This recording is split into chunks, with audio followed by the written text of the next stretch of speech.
Hi, welcome back. Now I am going to show you how to detect these ARP spoofing or ARP poisoning. So first, there is an application that we can download and install it in our Windows machine.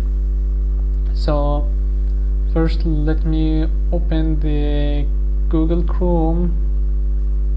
From here, its name is XARP. Okay, so you search it and download it and then install it. Okay, for me right now I have kind of problem with my network.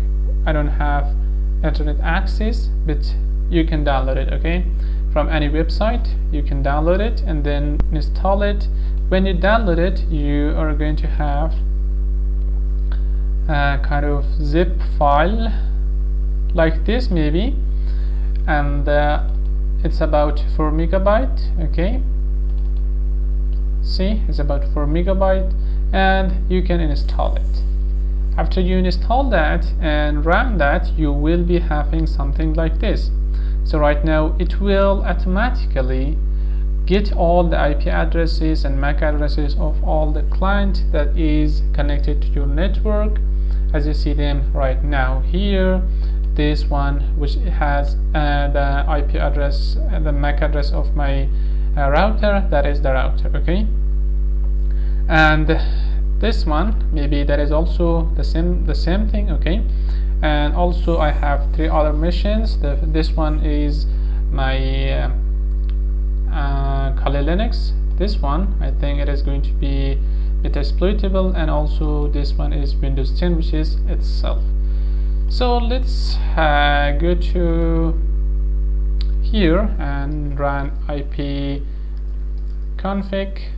You see it is 215, and also if I just run ARP-A, hit enter, right now you see that we have this MAC address belongs to our router. Okay, now let's go to Kali Linux and try to run ARP spoofing attack or ARP poisoning or being man in the middle, and see if it is going to detect that or not. So we can do this with other application that we just used, ARP, ARP spoof, or we can do this with the application that we just used. Okay, BetterCap. So let's go with this BetterCap, and I am going to run this, okay, on ETH0.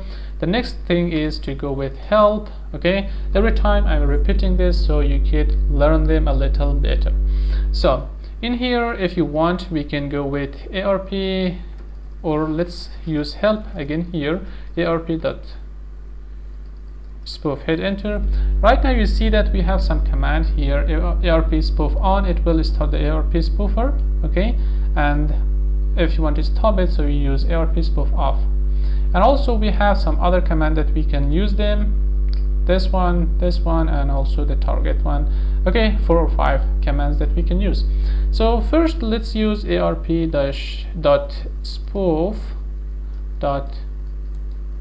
full duplex is going to be true. You know why? Okay, it's telling that you got an error. That is because I haven't used set at the beginning. Okay, that was it. And the next thing is to use ARP-spoof targets and give the target of that you have to this one. And as it looks like we haven't get any IP addresses here, so that means we haven't yet started that. Okay, but I know my the IP address of the Windows 10, so I just use it. Okay, 10.0.2.15, hit enter, and the next thing we need to do is to start the ARP spoof.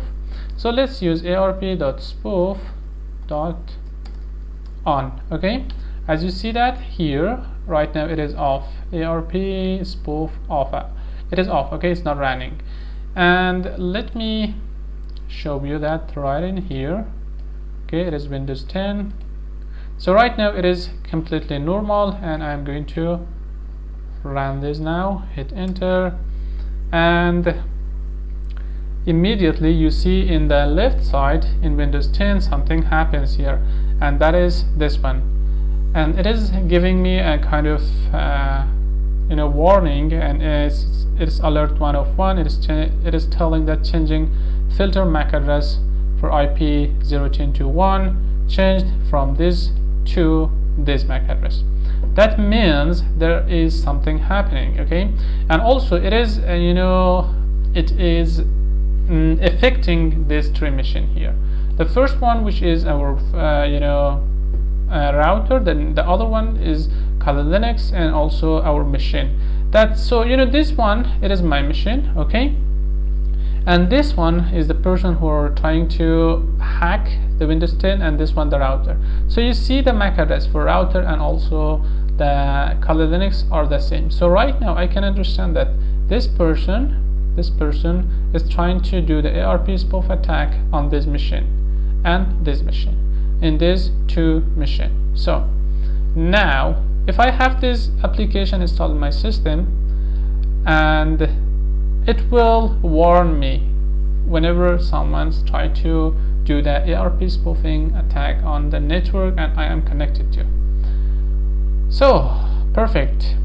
Now I can just detect the ARP spoofing attack by using XARP.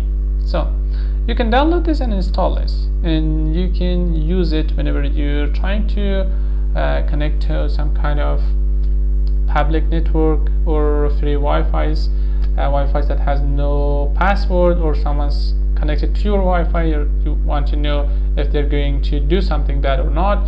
So you just install this application and use it.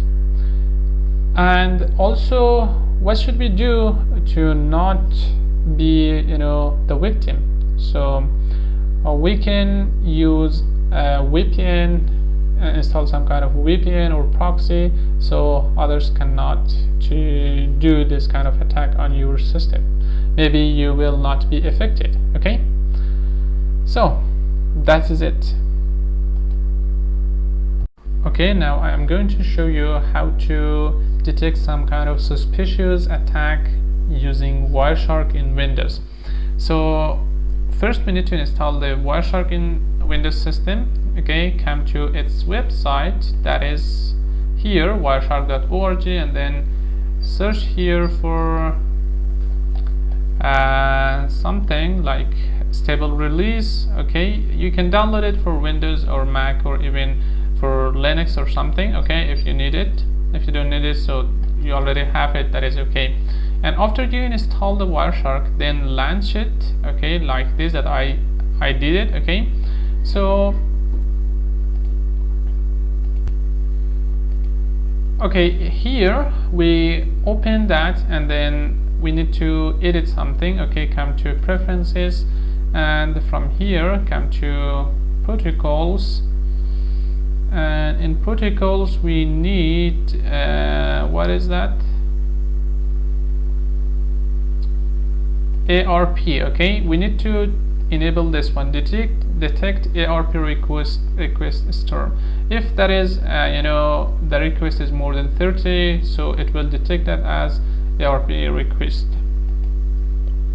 So now let's run this, let's run this. Select the interface, it is Ethernet, okay, right now for Windows, and I'm going to start capturing packets.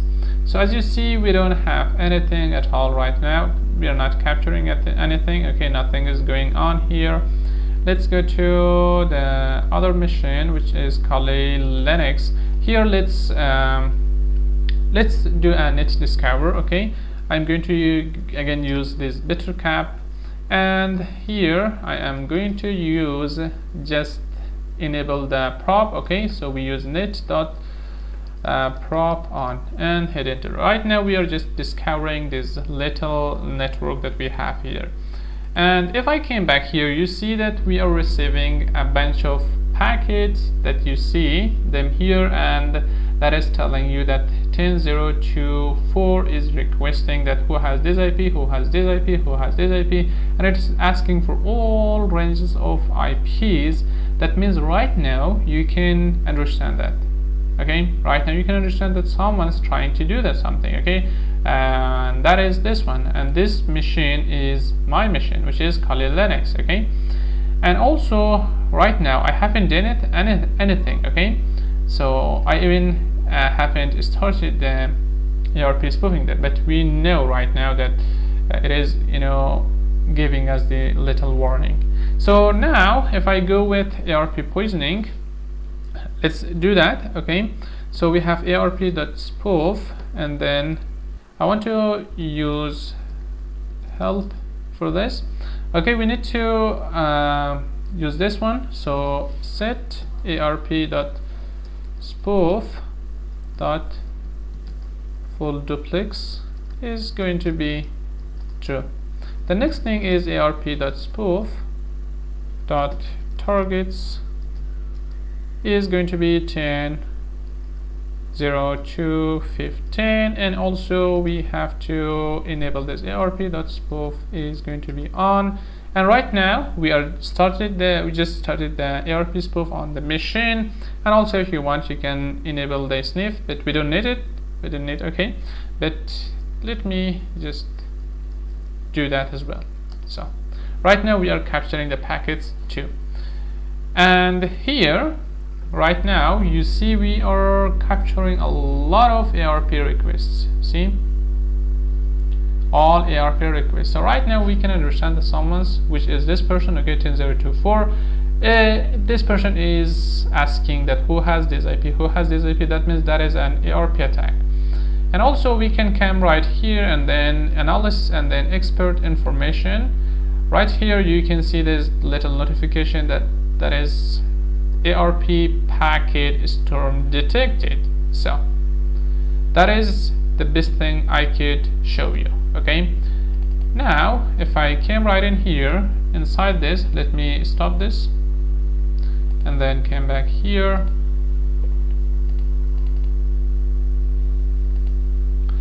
and you see we have a lot of things here that group it is sequence, and all of them is protocol of ARP, and it is asking who has this IP. This is asking, okay, 10024 is asking that who has this IP, who has this IP, who has this IP.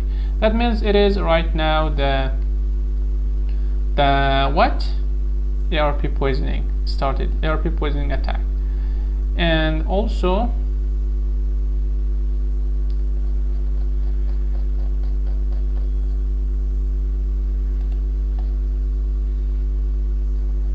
so let's close this, and right now you see that ARP packet storm detected, and that is it. Okay,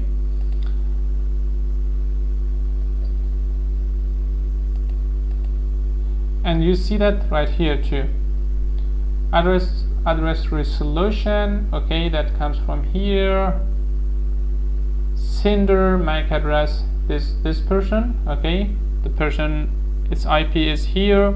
This is my MAC address. Okay, if I just came right here and open a new tab here and just use if config and hit enter, you will see that I have the same IP address that is here.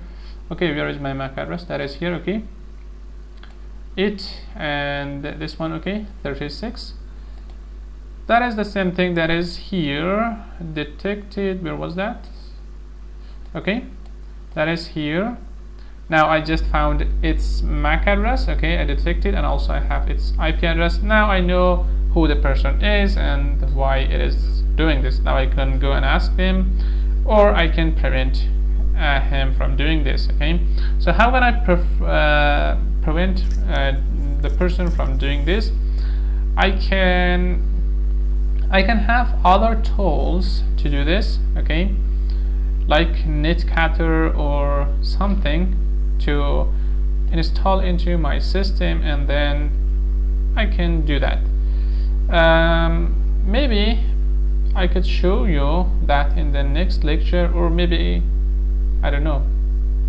So okay, forget it if it was possible. So I will show you how you can prevent this kind of attack using another tool, CapCut. I think it's named CapCut or something like that. and if it was possible, so I will do that. If not, so you can use some kind of VPNs. And also there is another way of doing that, and it's kind of hard, that you statically, okay, you in your setting and specify that this IP address belongs to, for example, to some MAC address, okay, not this MAC address because this belongs to Kali Linux, and this MAC address belongs to this one, this MAC address belongs to this IP address, and this MAC belongs to this one, this belongs to this one. So you can statically, configure that, and it's kind of hard, okay, when you work in a big network or big company. It's kind of hard, and it's not even possible. But when you have a very small network, it is possible, and you can do this, and it is one way of being safe from ERP poisoning.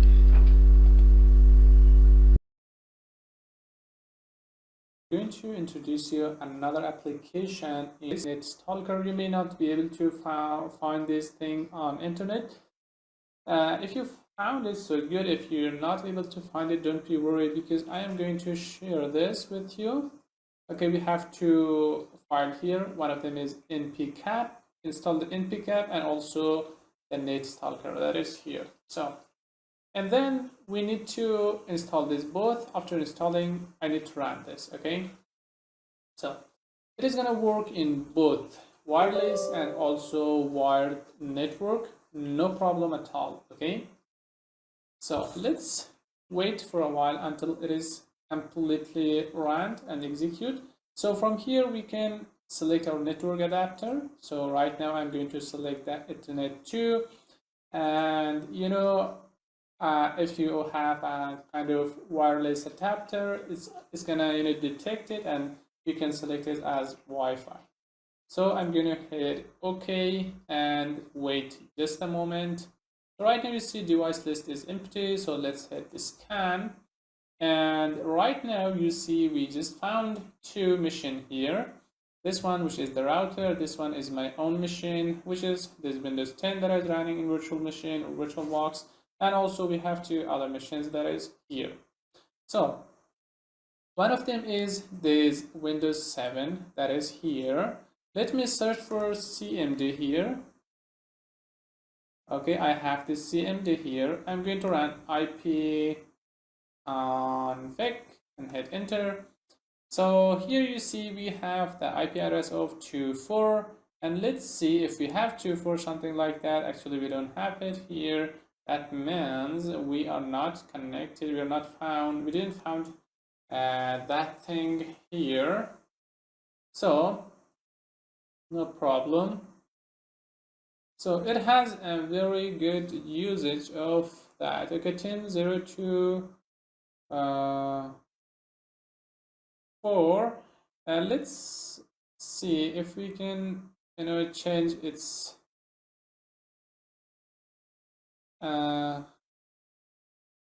network. Let's go to network setting, and then you see we are into this network 1. I'm going to select the first network and hit OK, and then wait just a moment. So it effect.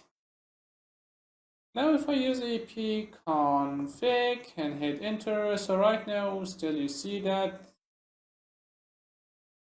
this time we got that, okay? That was because I had a different, adapter. I was using a different adapter in Windows 7. So right now you see we have in here, okay, we have IPs, that is counting all the IPs, all the devices that is connected here. We have the MAC addresses, we have the device name, but now instead of device name, again, we have the IP addresses. That is not kind of very good, but no problem, okay? Now I can make them offline. How? Like this.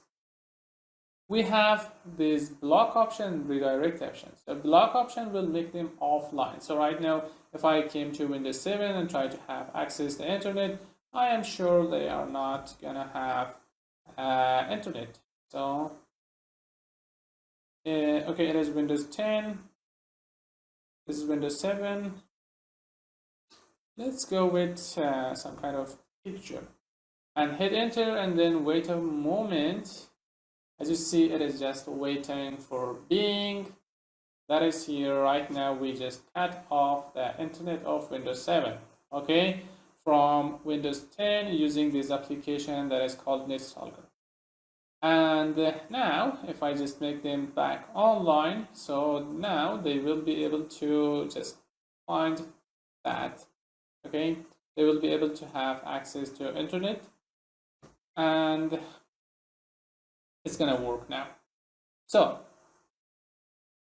that is one way of that is one part of the usage, okay. And also you see we have the sniffer here, okay, in the right side we have sniffer that we can sniff these devices. For example, I'm going to select this device, okay. When I selected this device, now I'm going to start sniffing it, okay. So right now let's start this, and the packet is gonna start. Packet sniffing is going to just be started now. Okay, still working. You know, it is not working very well in my machine. That is because I'm using it in virtual machine. So if you install it in your real system and use it in your real life scenario, it is working perfectly, okay. So right now you see, okay, we just searched for picture in Windows 7. So right now you see that it just captured that okay, that is the host, destination, and also type HTTP. This is the source, and it is how we can use them, okay. We can clear it, we can export it and use it, and also we have options, and from here we can just search for outbound or inbound and outbound, both of them, and also we have stop button here.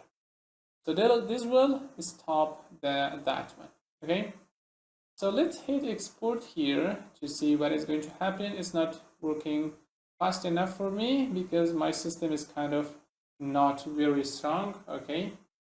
And you see we can save it into a document. For example, it is going to be Windows 7.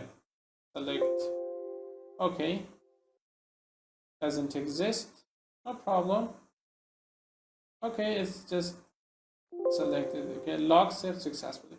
So now the log is saved, and let's close this. And also we have limit. We can limit their speed, okay. For example, from download speed could be this much, and then upload speed could be this much, and set, okay. So right now these are this Windows 7 is limited, but we cannot do anything with router and also our own device. If I want to redirect my own device, you see that it is not going to be done, and also router and my device. And also we have options here. What is the options part? We can take the spoof protection, and also we have the light and also dark style. The next thing is that we can set a password to this so other cannot open it without having this without having the password. So it is it, okay, the NetStalker. And I think this is going to be very, very useful in real life scenario, because I have been using this for about 2 years, and it worked for me completely fine, and it is very user friendly, okay. You just open it and then start capturing packets, and also doing some limitation on other users, friends, and also a lot of things that you have seen just here, and we can do them, okay.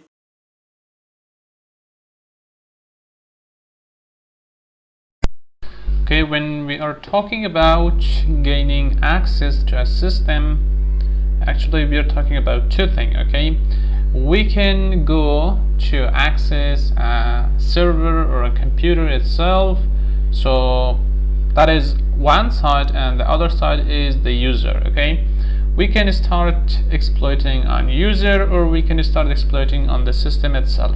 So while we are trying to exploit the system, we can search for a lot of open ports, a lot of misconfiguration, a lot of mistake that user have done on the system, and we are going to find that and try to access the system by using those vulnerability. The next part, or the other side, is the user itself. So we are trying to do some kind of social engineering to get access by using the information that user give us, and by using those information we can access the system. So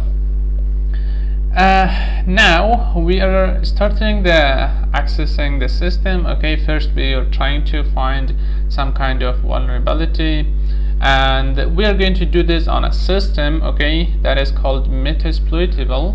That is here, but we already installed this. I showed you how to install this in your system in VirtualBox 7 and also in VirtualBox 6.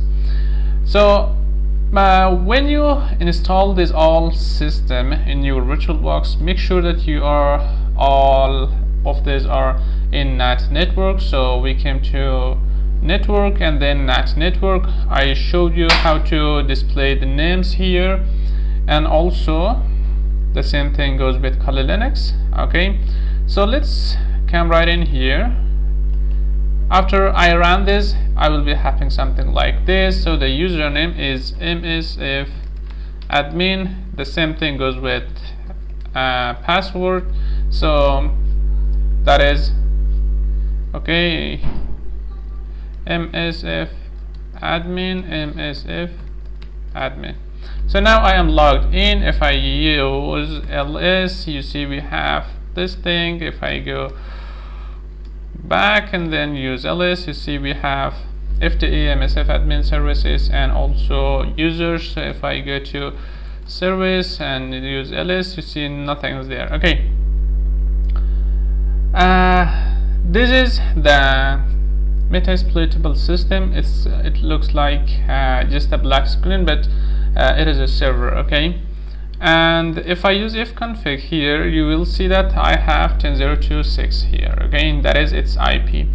Right now, if I try to access this from all other system, for example from Kali Linux, I open the browser in Kali Linux here and trying to access that. That was 10.0.2.6. Hit enter, and right now you see I have a web page here that have these things here. One of them is tvkey, phpMyAdmin, Motilde, dvwa, and also webdva. So these are some of the system that we can do the exploit on them. Okay, so right now I installed the Metasploitable, and I showed you the Metasploitable in the previous lectures. Also I came into this page, but I didn't give you more details about them. Okay, so right now you see when I open any of them, this looks like a web page, all of them. Okay, but they have all these web pages that you see here, they had the vulnerabilities that we can use them. Okay, so now before all the thing, okay, we start the vulnerability, or we start checking the system, you need to make sure that this both system, which is Kali Linux, and also this one are in the same network. Okay, they are connected. You must make sure that these both are connected. So here, let me open the new terminal, and right now I'm going to use ping 10.0.2.6 and hit enter. Right now you see that we are receiving the responses. That means this is connected. Okay, Kali Linux is connected to Metasploitable. It is time to go back here and ping from here. So use ping 10.0.2.4, I think. Okay, you see that it is also connected to Kali Linux. That means these both are in the same network, and now we can do the rest. Okay, okay, now let's start finding all the client in our network. So There is a lot of tools that we can use it. One of them is NetDiscover. I can use NetDiscover, or I can go with other thing, which was ZenMap. Okay, let's go with ZenMap. I am going to run ZenMap as root. So if it is not opening, so I use sudo and then ZenMap, hit enter, give the password, and then it will open the ZenMap for me. So right now in the target, I'm going to just write 10.0.2.6 this time, not the whole thing. Okay, just this one, and I'm going to run this scan, which is intense scan. So let's hit the scan and wait for a moment, so until it scan the network and find if there is some kind of vulnerability that we could use them. Okay, so right now it starts scanning on 10.0.2.6, and you see that all these ports that is open, and these are, you know, discovered. But the scan is not yet completed. It continues scanning and finding vulnerability that maybe we could use them. Okay, you see all these port, TCP ports, these are opens that we could use them, okay, to start exploiting on them just right now. Okay, and also there is other ports like 21. Okay, you see the service that is running on this is FTP, and also it is open, and also it is giving me the version of that. Now I can go and search on internet that if this version of this port has any kind of, this service has any kind of vulnerability that I could check on or use it. And also you see we have other port that is running SSH on it, and OpenSSH. This is the version Debian Ubuntu Protocol 2, and also these two other, okay, open, Telnet, SMTP, and a lot of things that we can use them to start exploiting. Okay, so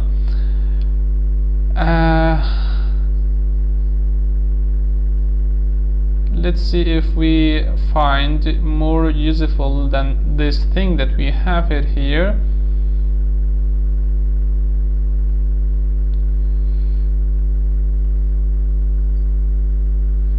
Okay, if you had time, you can come right here and check, read the whole thing that is here right now. Okay, and you can find something that looks very the easiest way, okay, to go through and start exploiting on them. So now in here you see how to find vulnerability on the system that we are just going to run. As you see right here in OS, you see that it looks like these penguins. That means these are this system is called Linux. Okay, so this is the host 10.0.2.6, and also if we come right here, you see that we have all the open ports, protocols, states are all opens, and also the topologies that is here. Okay, and also this is the topology of our network. As you see, we only got one client right here that is running 10.0.2.6. host details, also more details if you want, that is here. Okay,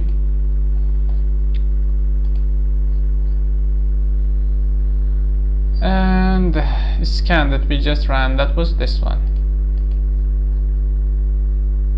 So there is a lot of things that we can use them. Okay, we find a lot of vulnerability in this system right now. If I run this on a Windows machine right now, on Windows 10 for example, we are not going to find all these things that you see them here. Okay, for example, open ports, all these open ports, these services, version, we will not be able to find all of them here. Okay, but some of them maybe, not all of them. Okay, so it is how you can find and search for vulnerability into a system, any system. Okay, so let's go in the next lecture. I will show more and continue this process. Okay, previously we covered how to discover some vulnerability in Metasploitable, and we did okay. We find a lot of things that you see now right here, and let's start from the beginning. And you see here port 21 TCP open FTP, and this is the version of FTP. And one thing that is very, very important here, and that is anonymous FTP login allowed.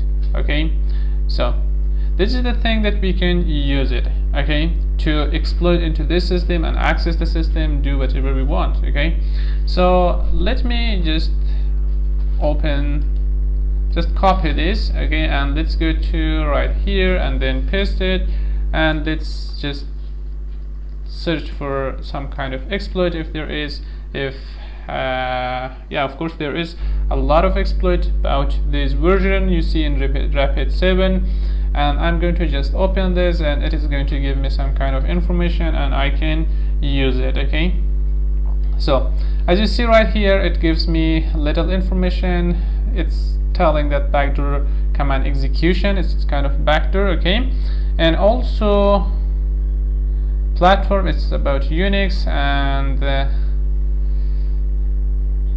okay, this are option that we can do. Okay, that means MSF means Metasploit.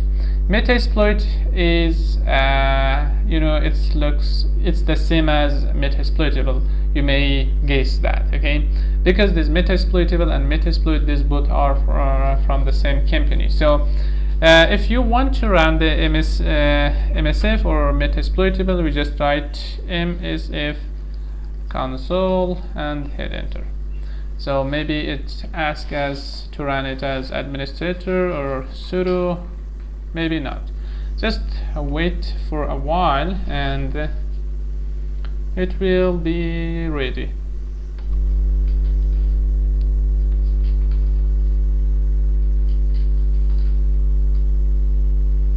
Come on. Okay, Metasploit framework console started. So as you see, Metasploitable now started, and you see that it has about 2,294 exploit right now. That is a lot. Okay, that now you see we can use MSF6 right now, that is here. And now I can use the thing that there was something, okay, this one. Let me copy this from here and then come back here, and let's use that. Okay, and hit enter. So as you see right now, we are into this location. Okay, so now if I just use show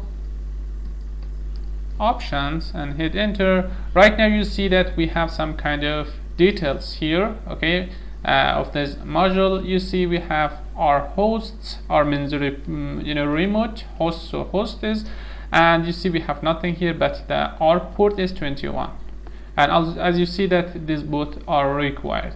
So we need to edit this. Okay, but before that, let me show you this one. Okay, the port for this one FTP is also 21. That is good for us. Now I am going to change set our host to the IP of Metasploitable 10.0.2.6 and hit enter. Now if I just use show options again, this time you see that we have everything set up. Okay, now if I just run the exploit and hit enter, it starts the exploitation. Okay, and just wait a moment. As you see, command shell session 1 open. That means one session is open. That means that we just hacked the system. Okay, right now I am inside this Metasploitable. If I use ls, you see that we are into the, and also we are root, and also we are into the home directory maybe. not the home directory. Okay, we are into the root directory. And if I go to home, for example, cd home, and use ls, you see we have FTP, MSF admin services, and all others. Okay, let's go to MSF admin and use ls. You see we have vulnerable. Okay, let's go to that location, and now if I use ls, you see we have MySQL SSL, Samba, and also this all here.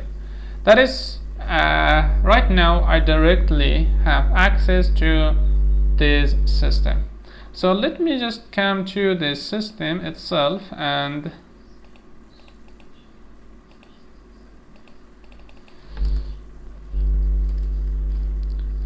let's use ls.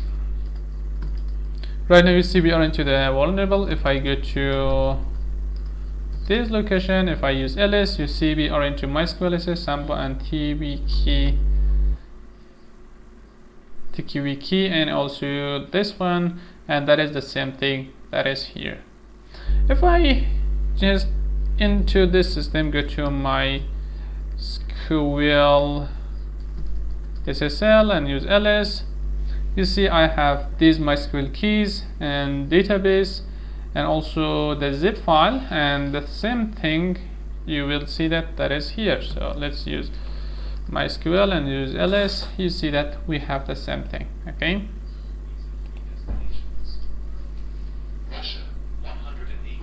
okay, previously we just covered how to hack into Metasploitable using FTP. That is here. Okay, we use this script to do this using Metasploit, and this time it's time to come and search for something else. Okay, and try to do this once again, and with another port. It is time to go with one of these ports that is all open here. Okay, let's try with this 139, and let's see if we find something. Okay, so again the same thing, just like previous, I am going to just come here and search for this one, and then I can add an exploit at the end and search for this. Okay, again we have the Rapid7 here, and let's come down here and try to, if we can find something. Okay, the same as before, I can just copy this. Okay, and let's run the MSF console, and we need to wait. Okay, if you want to be a hacker, a real hacker, a real good hacker, you need to be very, very patient, and it needs to be, you know, it needs you to be very patient. So okay, now it is MSF console is opened. I can just paste the thing I copied. Okay, and then hit enter. So right now you see that we are starting to use this. Now if I use show options, you see we have two parts here. The first one is this one, and also the other one is this one. Be careful about this one, not to change anything here. Just change, as you see, in here we need to change our hosts. So that is one thing we need to do. Okay, so our host is going to be 10.0.2.4 or 6. Okay, it was 6, I think. Now hit enter, and now if I use show options again, you see now that it got changed, and I can just use the exploit and wait. Okay, so as you see, we have some kind of misspelling. Okay, exploit, not exploit. So right now it is start the reverse TCP handler, and as you see now we got the session. That means we are able to hack through the system. So now that we hacked the system, and I'm going to, this time I want to use something else, and that is going to be bin, and then bin bash -i, hit enter. So if you use ls, okay, now we are we have a better look of all the things. Okay, and you see we are in the root Metasploitable, and if I use who am I, it will tell me that you're the root user. So now I can do everything I want because I'm the root user. Okay, I can change things, I can modify it, okay, I can add files, I can delete files, and anything I want I can do that right here. So that is how you can hack the Metasploitable, because it is very vulnerable. And if there is system that for example its port is open like 139, you can hack into the system into a minute. Okay, so it is how a good hacker works. We need to be patient in many scenarios, many cases, because each time that you just try it, it's not gonna work. Okay, you need to search for it, you need to find solution, and you need to study books, a lot of books, and you need to follow lectures and practice, so you will be a good ethical hacker. Okay, in the previous lecture we learned something about how to hack Metasploitable from the vulnerability that we just found. Okay, now I am going to go again on finding some open port or vulnerability on Metasploitable and start hacking it. Okay, so let's go with this time I'm going to search just nmap, not zenmap. Okay, so let's use nmap and then our network 10.0.20/24, and in here I am going to discover all the networks, all the clients, and then open ports. So as you see here, we discovered only one client right here, that is 10.0.24. Actually it is, I think it is my own machine. 10.0.26 is the Metasploitable. You see all these open ports. So here, let me search here. What can I do here now? Okay, how about PostgreSQL? So let's go and see if we are able to do something with this. Okay, so again we are going to use MSF console and hit enter. So let it be run, and also as you see here, port 21, which is FTP, SSH, Telnet, SMTP, these are all the ports that is open. And if you know something about this port, so you can use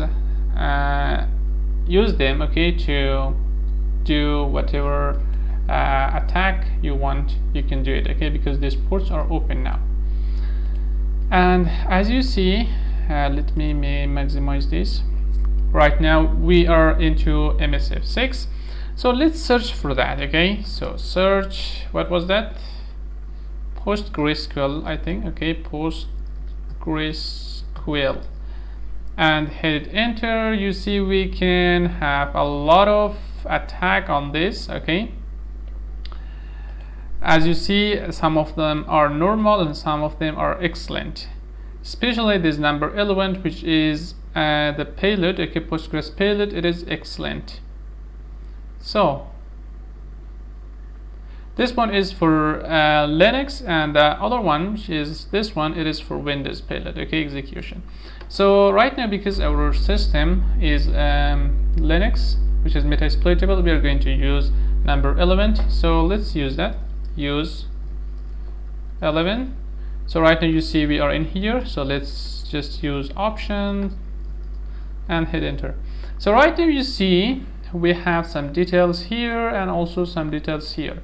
So as you see, this L host, which is our host, our system that is not currently in use. Okay, that means that we don't have our IP right here, so we need to add our IP in here and also IP of the victim right here. So how can we do that? We use set L host. It is going to be my IP 10.0.2.4, hit enter, and also the L port, that is okay, it's already set, so let it be the way it is. And also you see we have our host and also the port, and also let's check the port. It is 5432. Okay, where is that? MySQL, okay, PostgreSQL 5432. That is okay. So now let's go set our hosts. It is going to be 10.0.2.6. Hit enter. Now if I just use show options or just options, it will this both can do the same thing. So you see we have the R host here, okay, 10.0.2.6, and also we have L host here at 10.0.2.4. that is okay. Now the last thing we need to do is just use the exploit here. So as you see, we have the Meterpreter, and right now Meterpreter session 1 opened. That means we just hacked it. Okay, so you see that my computer is listening into this port, and other computer is sending data into this port at this time. So perfect. Now if I just use system info, let's see if we get something. Okay, system info. Okay, we didn't get it. But if I use ls, you see this time, because it is Meterpreter, we get a lot of things here. Okay, and name of the files that are here. Okay, and also size, mode. Some of them is readable and writable, some of them is readable, writable and executable, and some of them are like this. Okay, the size type is file, it's directory, file and directory.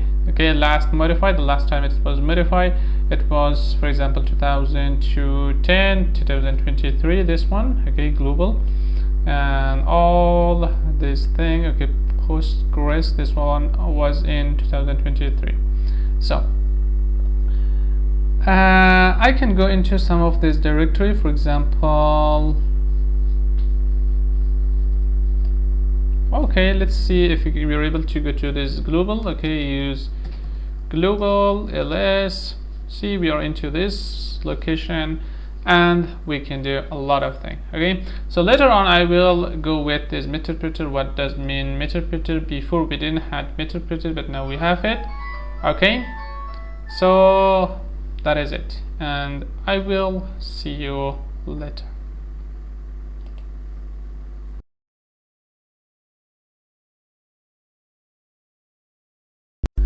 Okay, let's go and see how to install a framework called VIL. This VIL is used to bypass some antiviruses and also to create backdoors, and it has a lot of usage, and it is a very big framework.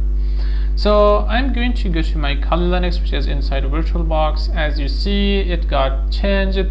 It looks like Windows, but it is not Windows.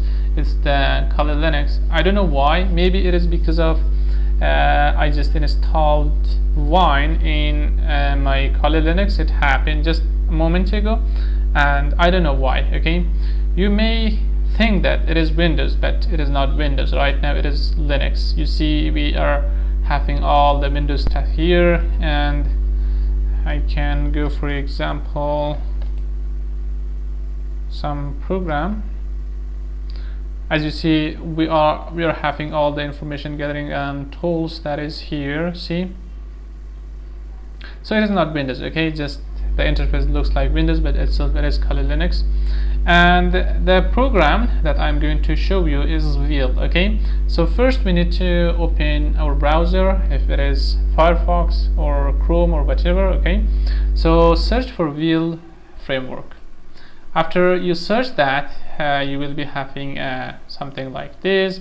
Also, we have its website that is here. You can download it from here, or let's go, I'm going to download it from this GitHub repository. So you see we are having a little details that VIL is a tool designed to generate Metasploit payload to bypass common antivirus solutions. Good, that is good, we can use it.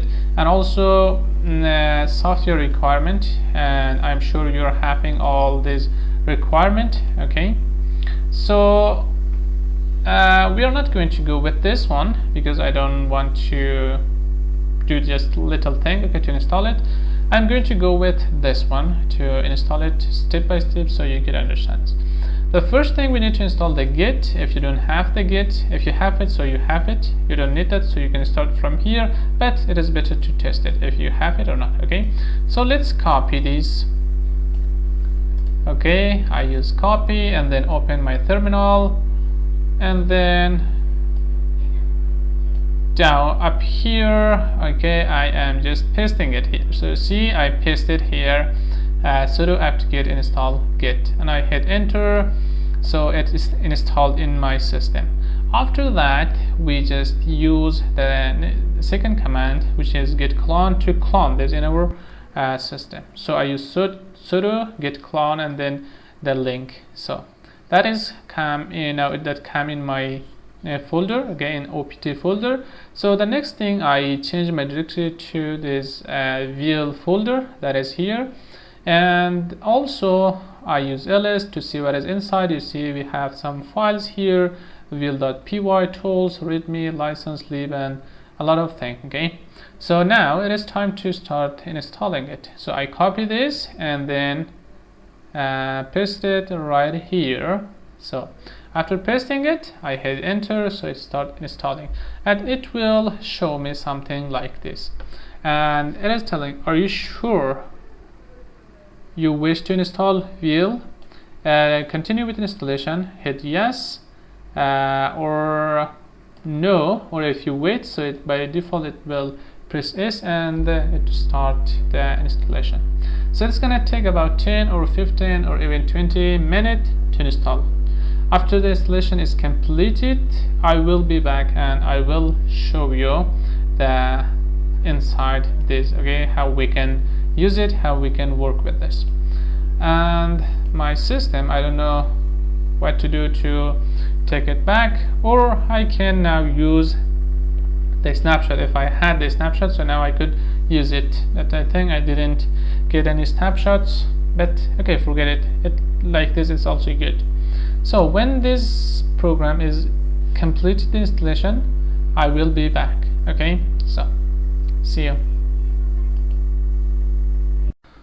Okay, previously I showed you how to install the vil in your operating system, which was Kali Linux. Now it is time to go and take a look at this program to see how it is working.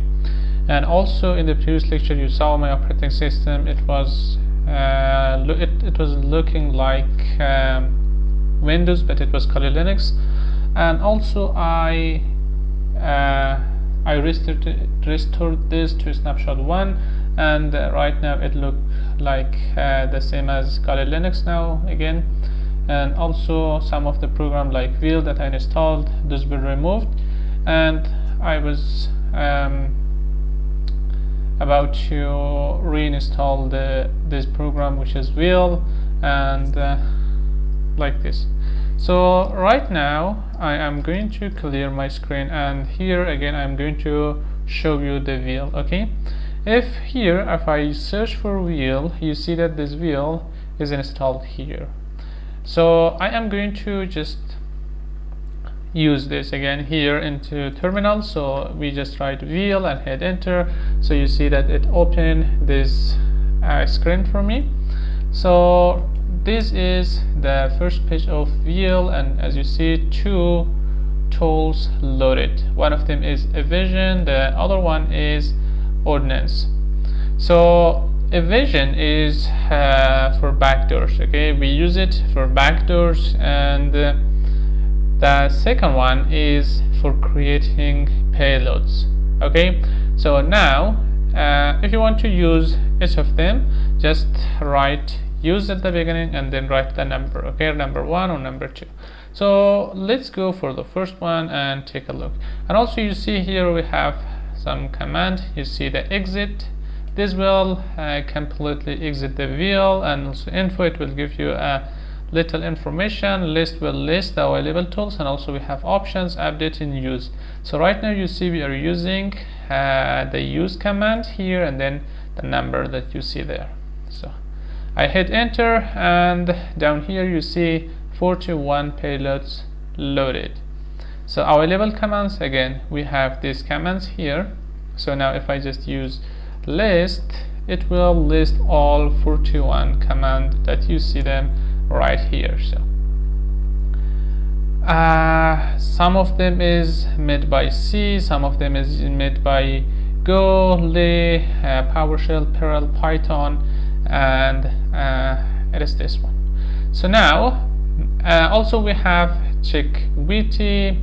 This will check, where is total.com against generated hashes.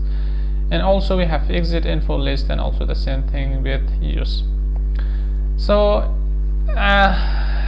if you had time, come here and start creating your payloads and use each of them. Okay, so right now you know how to open the VL and how to take a look inside.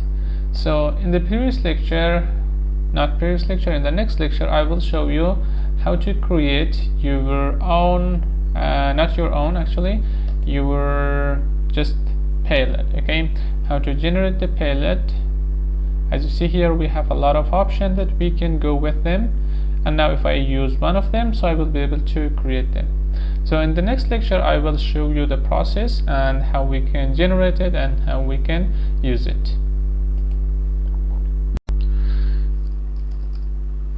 Okay, in the previous lecture, I give you a little description about VL, how to open it, and how to use some of this command.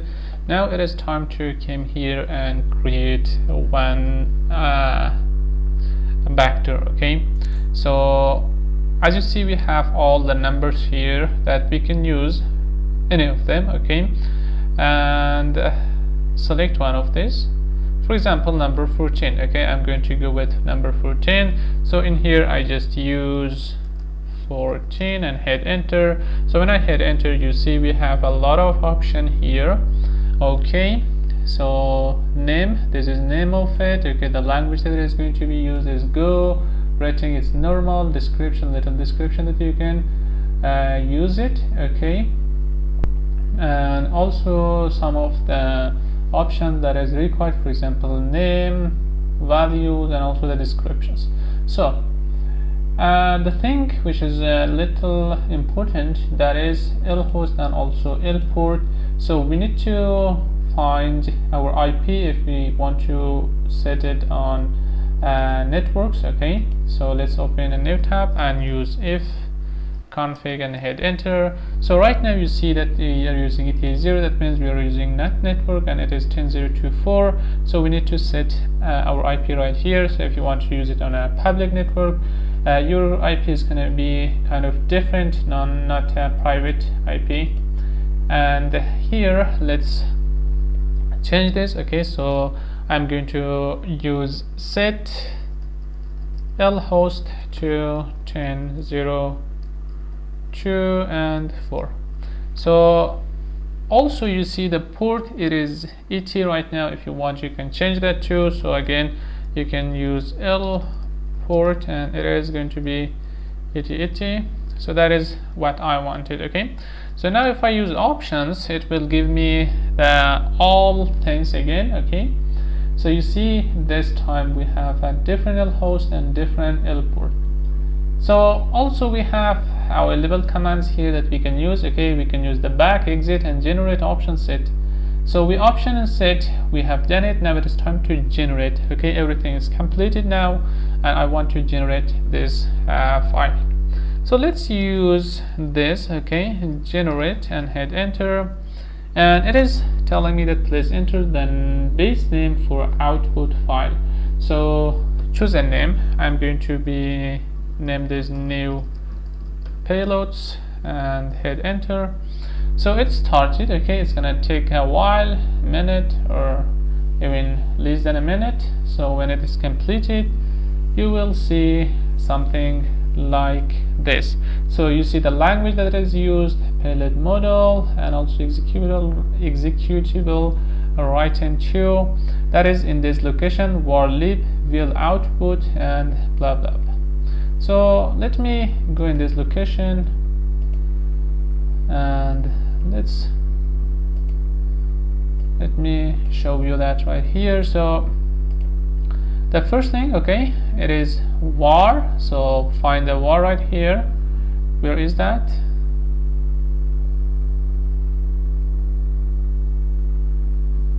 that is here, and then okay, leap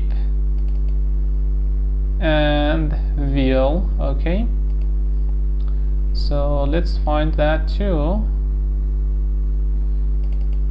And also into the output, if we come right here, so compiled, you see that new payloads.exe is right here, that now it is ready to be used. And here now if I hit enter, so you or any other key in the keyboard, you see we are back into the main page or main window. Okay, now again, if you want to generate another payload, you can go with. Okay, if you want to use some other command like exit, so it will exit. Use clear to clear it, nobody will see it again. So now that our payload is ready here, it is time to use it. Okay, or it's about 2.7 megabyte, and also now we can use it. Okay, or we can test it to see if some antiviruses can detect this as a backdoor or not, and also we can use it to put on a Windows to see if we can create this tunnel to use it. So I will see in the next lecture with the process of doing this. Okay, now that I have my new payloads here, which is a backdoor or Trojan, it is time to go into a platform. Okay, find some kind of platform to test this virus or this Trojan against all the antiviruses to see if they are able to detect this as virus or not. So let's go to Chrome or Firefox. So I have Firefox here, and let's search for something like online virus scanner. So here we have a lot of websites. Okay, these are just some website like you know, ESET. It is a antivirus. Okay, so I'm not going to go exactly into this website. So I want to find some website that check my virus against all the antivirus. There are website and platform you can find it. Okay, search it. Let's go with not Kaspersky, not these are all itself. They are, you know, antiviruses.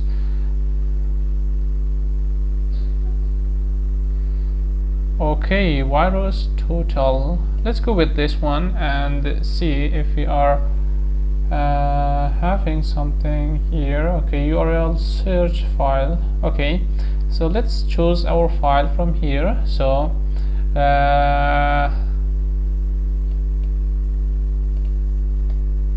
okay, var, and then we have into the lib.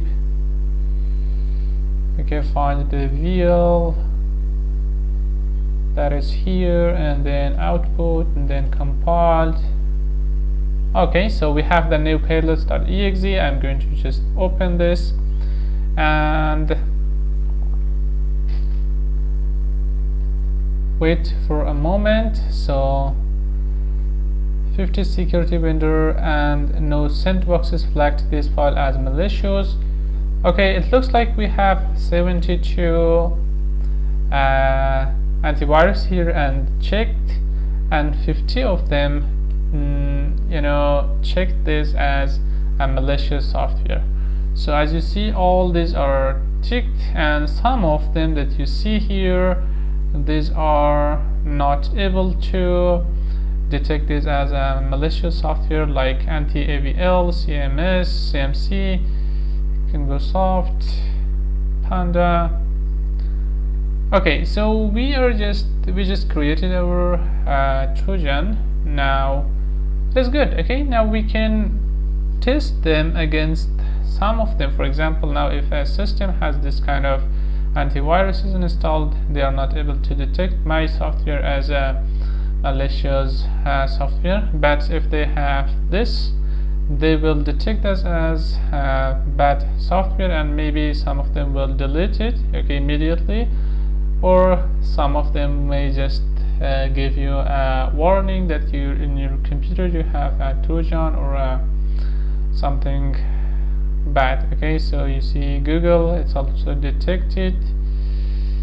Max, malware, Trojans. No. Okay, so it is how we can create and check or test our our payload or our vector against all the software. You can test them like this. So now we just tested it. Okay, so if a system even don't have some kind of antivirus installed or their firewall is off, so we can directly use it, okay, against them. So there are times that people are not having any kind of antiviruses, so we can use it against them. Or if you want to use it on a specific person and it's very important, you can use kind of social engineering to, for example, turn off their firewalls or antiviruses, and you can use it. Okay, so I will continue this in the next lecture.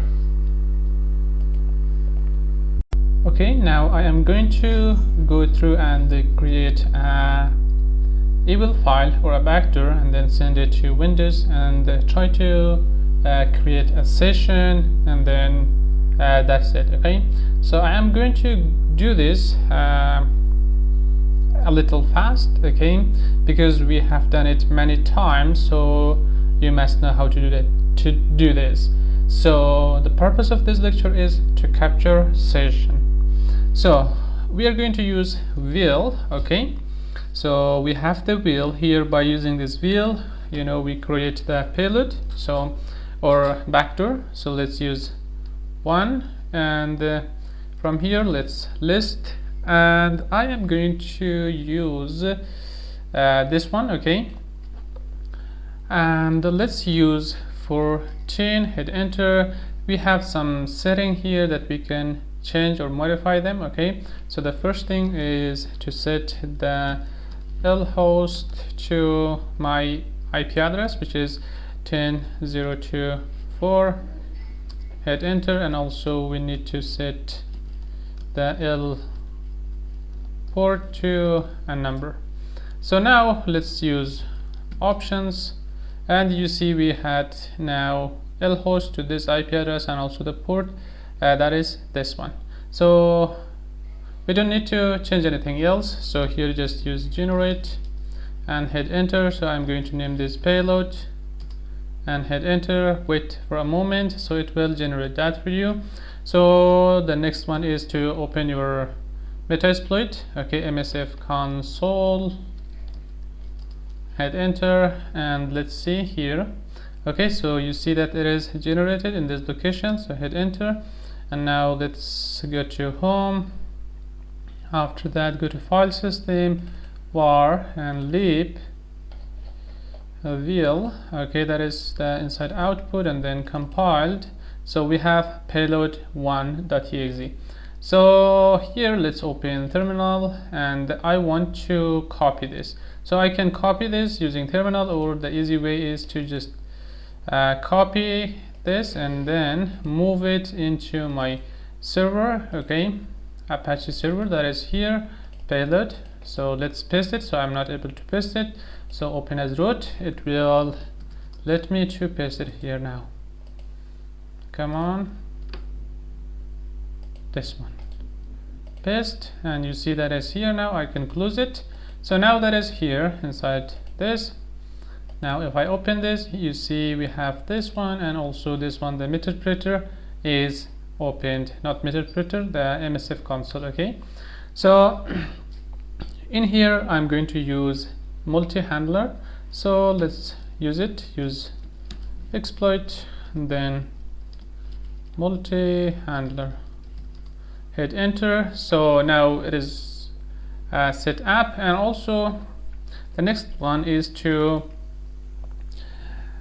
set something called payload. So let's make it capital, so payload, and then it's going to be for Windows, and then in here we're going to use Meterpreter, and then it is, I think, reverse, okay, reverse HTTP, and hit enter. So as you see, it is successfully set up, and the next thing is to go to see the options, and as you see, we have the L host and also L port. L port is ET, that is okay. That is something that we just put it in our payload. Now I'm going to use set L host to 10.0.2.4 and hit enter. The last thing is to use the exploit, and that is it. So right now it starts listening into this port in this link. So next thing is to start the server. Okay, so let's use service and then Apache 2 start. So after the Apache is started, we will be good to go. Okay, now I moved the file into my Apache server, and also I ran that, and everything is good. Now it is time to go to Windows. Okay, let's open Google Chrome, and in here I'm going to write 10.0.2.4 slash let's see what is the name of the folder. Okay, it's payload, so needs to write that. Okay, so payload and hit enter. So right now you see we have payload 1.exe. So if I click this, so it will start downloading this. So as you see that it is downloading. It is not yet downloaded completely, so we need to wait for a while after it is done, so it will give me a notification or something. Okay, after it is downloaded, now I can open the folder that is here. I double click it to install this. So it needs to give me some kind of warning or something, but that is okay. So here we are listening, and let's run it. As you see here, something happens, and as you see that Meterpreter session 1 opened on this one, and that is it. Okay, so now if I just use sessions and hit enter, you will see that nothing. So if I use help, you will see we have a lot of commands that we can use with them. One of them is that the first one, this one, okay, and that one was help. It will show you the help menu. Then the second one is background. So background, the backgrounds, the current session. So let's use that background. So you see background is session 1. So now if I use sessions, you will see that we got one session, and its ID, its name, and its type is Meterpreter Windows, and also information that you see here, and this is the username that he got. Okay, now if I want to go back into the handling with this session, so I use sessions and then I, which is the ID number 1, hit enter. So again I'm here. So now we just opened this session. Now we can go and continue working on this. So that was easy. Okay. Okay, today I'm going to show you another thing. Okay, another cool thing that is called MSF Venom.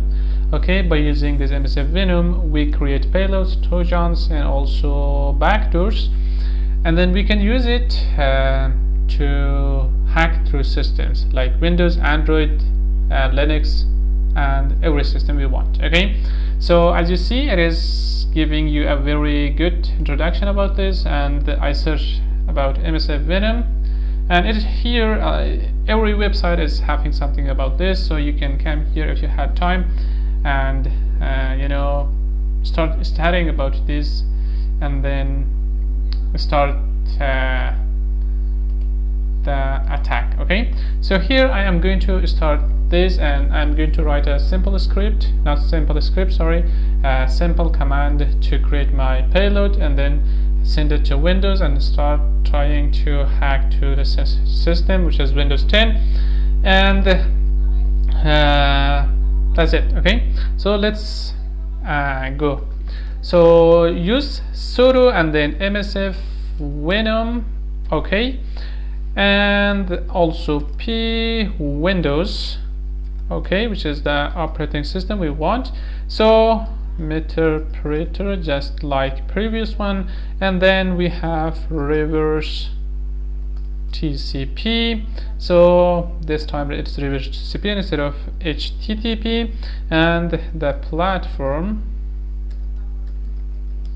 okay, the platform is Windows. Okay, so after that we need to have the file, which is exe file, and then the lhost is going to be 10.0.2.4, which is, you know, my IP address. Let me show you so you understand that completely. So use ifconfig. You see my IP address is this one, yours may be a different one. So the next thing is the lport. So lport is going to be equal a port, okay. Right now I'm going to use 444. You can use 1880 or anything you want, okay, a port. So after you set this all good, we need to save this file into a location. So let's go to save it in home, for example, and then I'm going to give this a name. The name is going to be payload.exe, payload, let's say payload.x.exe, not really .ex. Okay, I forgot to give the exe, so I need to cancel this, okay, and then use exe now. The password, it is Kali. Now waiting for a moment until it is generated. So now that it is generating, I am going to open MSF console and wait to open the Metasploit, okay.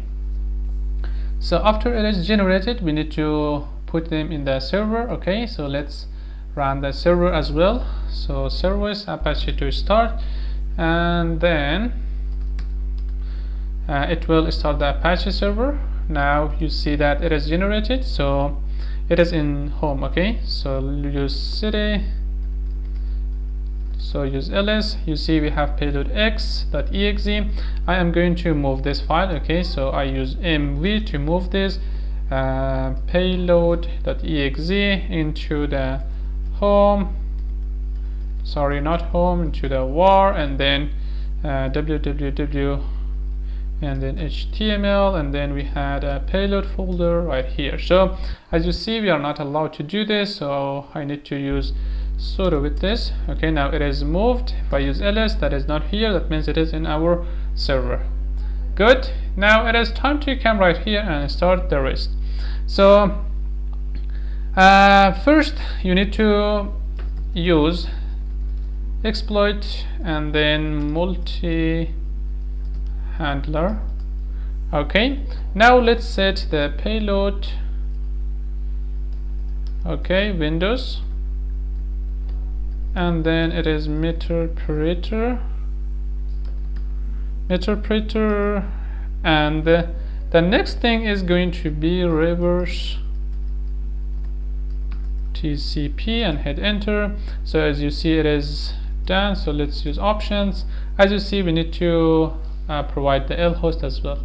So what we need to do is to set the lhost to 10.0.2 and 4. So as you see, the L port is okay, we don't need to do that. So we just need to use exploit and wait for this. So now it is time to come into the Windows machine, and our server is also running. Let me open this and open the server, which was in 10.0.2.4 IP address. So after I access that, I need to go to payload folder and then download the payload and then install it, and then we will be having access into this computer. So you may ask that how can we send it into someone else's computer in real scenario, real life? So you need to use some kind of social engineering to install it or send it into someone's computer. So 10.024 payload, hit enter. So we have that is here, which is payload x.exe. So I'm going to hit to download this and wait for a moment. As you see right now, it is downloaded, and then I'm going to open the folder. You see that it's here, so I'm trying to install this. So it is giving me a warning, and I say no problem, I want to run this. So let's come back here. As you see, we have got the session, and now if I use help, you will see that I have a lot of commands here. Now it is time to use some of this command.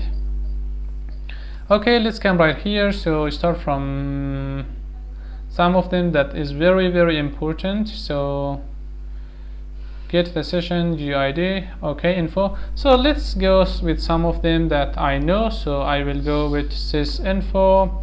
You see that we get the operating system info, computer, it is desktop, okay, and this name of the computer, OS Windows 10, and also architecture, English, and also as you see we have two kind of user there, and also Meterpreter. So and let's come up here, try to find something else, and let's see some of the command that I know how to use it. Okay, dir, for example. As you see right now, we are into the users name it and download folder. Right now we have all these files here, and I want to use city. And now if I use dir, you will see that we have all other stuff things here. So let's use city desktop and hit enter. Now if I use dir, you see that I have some folders here, and if I show you that right here into the desktop, you see that we have two folder here. I want to create a new folder here, and it's going to be mkdir, which is a command for Windows making directory, and also it works for Linux too.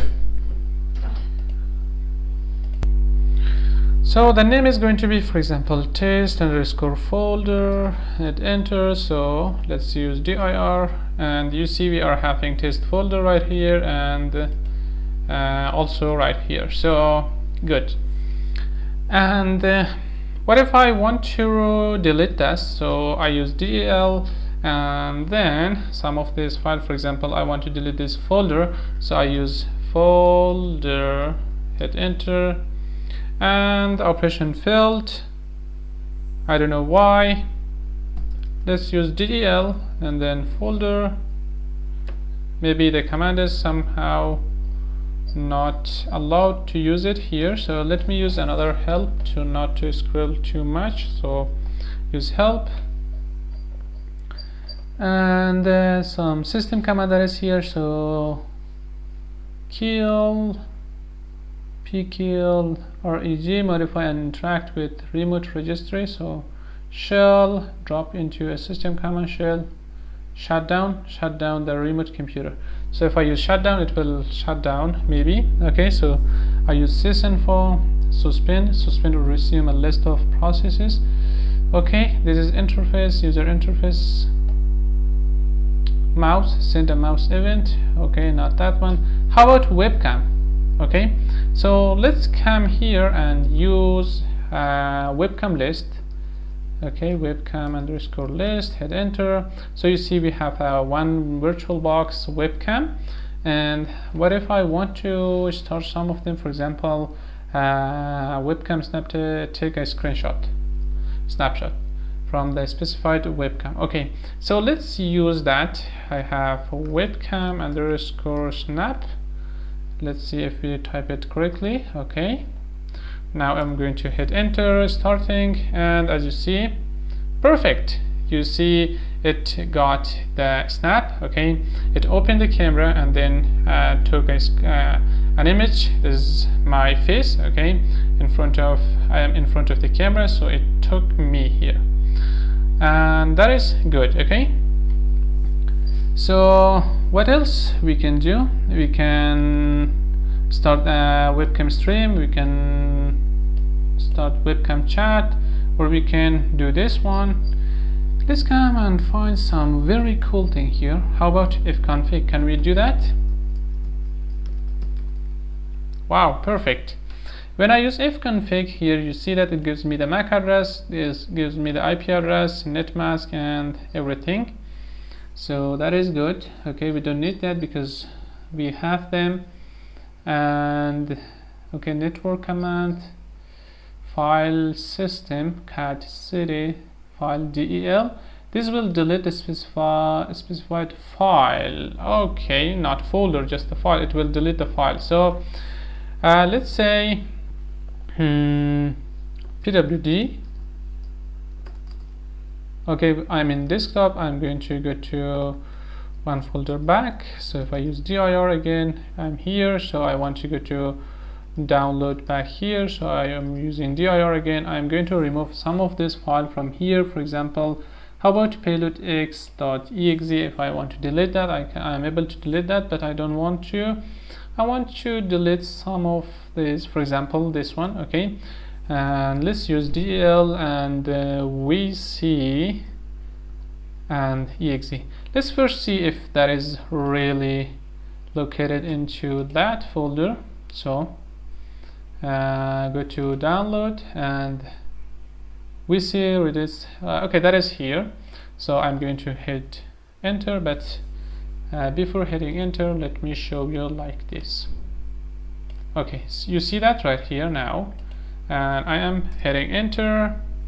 You see that is gone from here. Okay, this is a completely separate machine, which is Windows, and I'm here accessing the Windows completely, and I have the full access. So I can hack the webcam, I can hack the mic, I can have a video, I can have images, pictures, and all the things that this Meterpreter gives me. Some of the command like play, this will play some file that has this extension if you use it. Okay, these are for webcams, and also screenshot, grab a screenshot of the interactive desktop. For example, right now the person is right in here, I want to take a screenshot. So let's go with screenshot, hit enter, and you see the screenshot is saved in Kali. Okay, so now if I go to Kali, where is the Kali location? Maybe I am able to find it. So I need to go to home, and this is the Kali location. So that is this one. You see we have the image right here, which is the screenshot. Okay, and also if I want to, if you don't believe me, okay, let me change the environment now, change the location. For example, I am going to go to this PC and for example into right here, and for example into some places like this. Okay, there is two images, and I want to now capture a screenshot. So let's come back to here and run it again. So right now let's see, we have it or not. Yeah, we have it right here. Okay, so perfect. Okay, now in this video I am going to show you how to hack an Android phone. It is my real Android phone, okay, the phone that every day I'm using. And first I'm going to show you a program that is called Wireshark. Okay, so it will allow you to use your mobile screen in your computer. So right now search for Wireshark, okay, and then come into its website and then download. After downloading it, coming into downloads, so from here you can select Windows, Mac or Linux. So I'm going to use Linux, and from here it gives you a bunch of commands, so you can copy this and then close everything and then come to CMD. After that just paste it here, okay, and when you paste it here and then hit enter, so it will be installed. And now as you see, let me I have this one, okay, after installing it, open it, you will be having some kind of some window like this, and then plug your mobile phone to your computer using a USB cable. After that, hit this one, okay, so view device, and when you hit it, you will be having your mobile phone right here. So this is my mobile phone, okay, that I am using. So I am going to today show you how to hack this Android device. So first, let's come right here into our Kali Linux, which is in our virtual machine. The thing I'm going to do is going to come back here and then devices, networks, setting. I want to change the attached, okay, the network setting from NAT network to bridge adapter, and then hit OK. So from here, before it was NAT network, now it is going to be bridge, and then hit OK.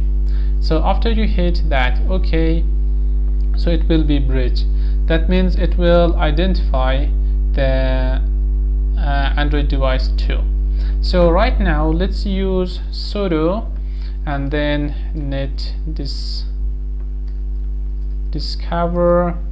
Okay, how we were using net discover. Okay, so I, which is interface, so it's going to be eth0, and then the range, it is going to be I don't know what is the range going to be, because my IP address now changed, so I need to use ifconfig, hit enter. So I have another IP now because I changed the interface. Now paste it here, okay, and then hit enter, give the Kali password, and wait for a moment until it detects all the devices. So you see we have two devices selected here, okay, the first one and the second one.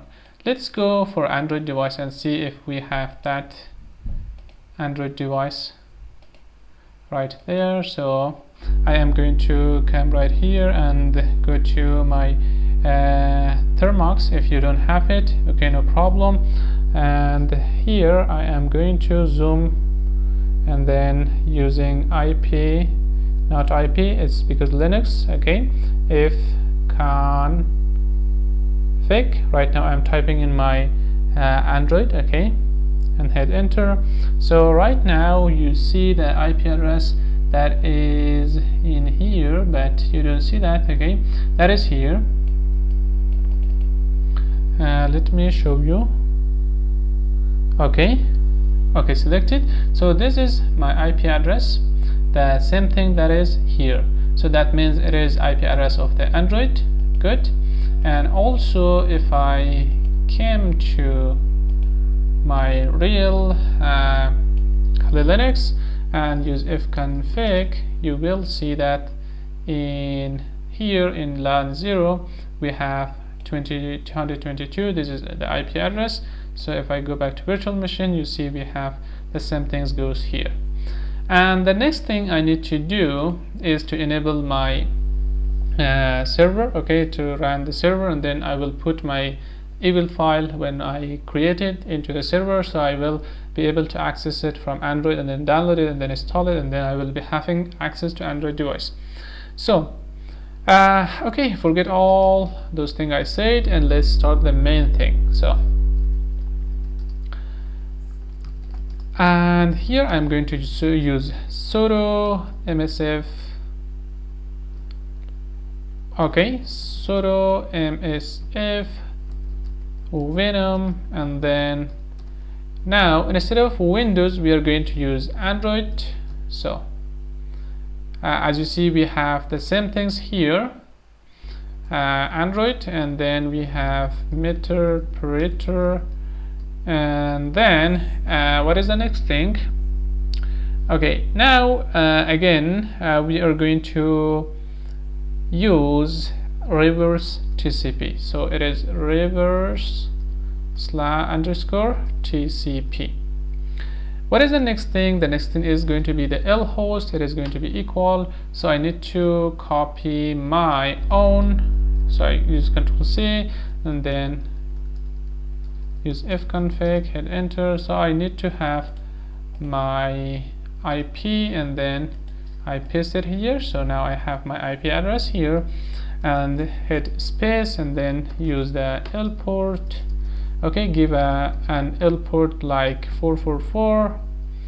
Okay, and then I want to save it into a place, so I use this R to, for example, it's going to be saved into that server. Okay, that was, so use var, and then we had www, I think it was HTML, and right in here we have a folder called payload, and name of this is going to be, because my phone is a 51 Samsung, okay, so I'm going to name this like this. So as you see, it gives me that permission denied, so I just copy this whole thing, and then right in here I use sudo su, and then right here I just paste it.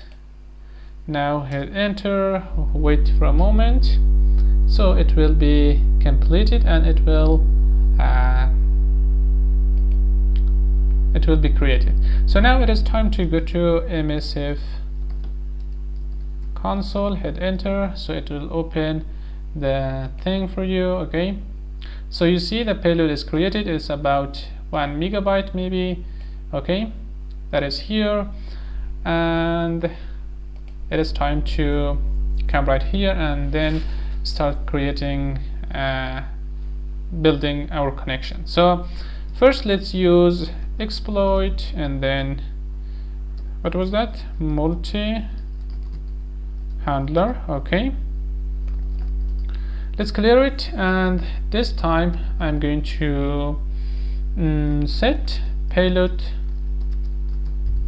Okay, it is not going to be Windows because it is now Android. Okay, so going to be Android, and then Meterpreter, and then we have the reverse underscore TCP, hit enter, so no error, that means it is okay. So now if I use options to see what needs to be changed, the things that we need to change or modify is lhost. So use lhost, it is going to be 10, not really 10. Let's see if we have it in our clipboard. No, we don't have it. So again, I need to come back here and try to do something. Okay, where is that? So here I can use it, ifconfig, and that is here. So copy this and set, we have lhost. Okay, and paste the clipboard. So good. Now if you use options, not capital, options, now it is looking good. Okay, the L port 444, that is okay, and also the lhost, that is also okay. So it is time to use exploit and hit enter, so it start reverse TCP handler on this thing. Good. And now it is time to come back to right in here. Okay, in our Android device, let me grab my Android device from here. So I need to go to Chrome. Okay, from here I need to do something, and let me first find the IP address, that is this one. Okay, so let's use that. Okay, 192, okay, 168, perfect, and 9513. Okay, and the folder, it is in payload. Okay, so payload, hit OK. As you see, we have it, but you don't see that right here. Okay, in Windows you don't see that. Okay, that is here. Let me once again go from the first. Okay, so I go to Chrome, and here I just type the IP address of my Kali Linux. Okay, and that was 192.168.95.13 and slash payload. Why payload? Because I put my payload into a folder called payload. Let me show you that too, and so everything became clear for you. So Okay, where is that thing? Come on, file system, var, and then www, html, and see, we have a folder called payload, and inside here right now we have these 3 payload, and the thing I want is A51. Okay, there is a kind of mistake, but that I created something wrong, and as you see it is A51.exe, and that is not a Android device phone, so Android application. The thing we must create is a file with .apk extension. So sorry for that, I was kind of daisy, so I have done everything, and now it is time to go back to recreate that. Okay, so I will just remove it from here. Now I'm going to open as root. Okay, and this one I will delete it, so that is gone. Now I will create something by that name right here, and this time .apk. Okay, and hit enter. A moment, please wait a moment,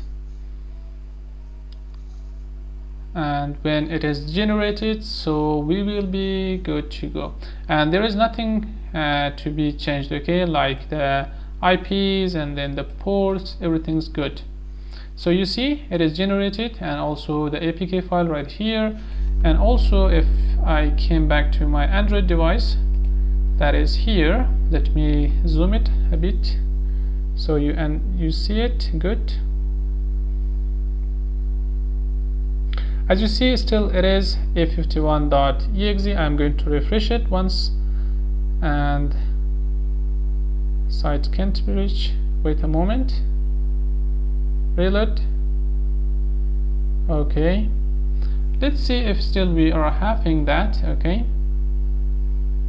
now I have it. Okay, now as you see we are having it, the APK file. So I'm going to click on this APK file, and it starts this thing. Okay, that means start downloading it.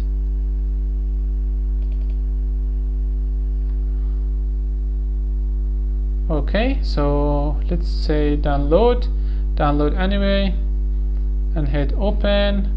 Right now it is going to install, so I will install it. So hit install. Let's see if it is able to install this or not. Okay, app installed successfully, and now I am going to come back here to right here, so it is still listening.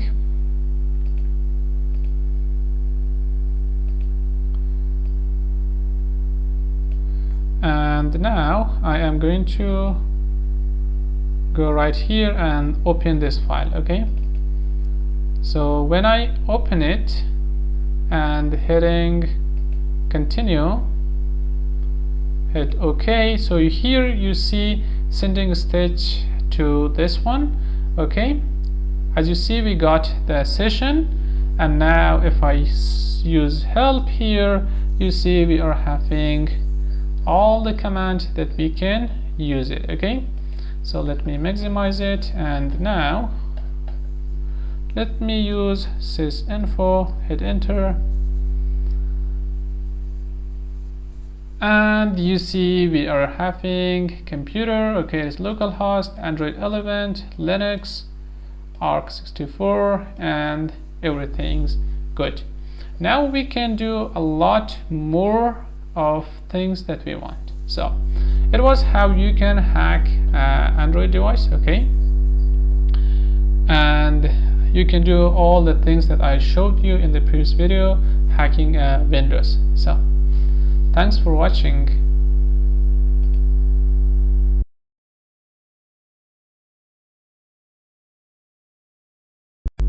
In this section I will teach you the BEEF framework. BEEF stands for Browser Exploitation Framework. We can run JavaScript code on the target using this framework.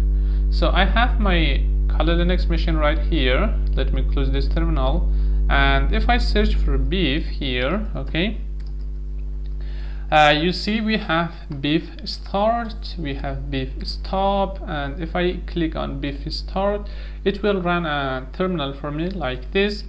But if you run the beef for the first time, it will ask you to enter a new password. So the username will be beef, and the password, it will ask you to create a new password.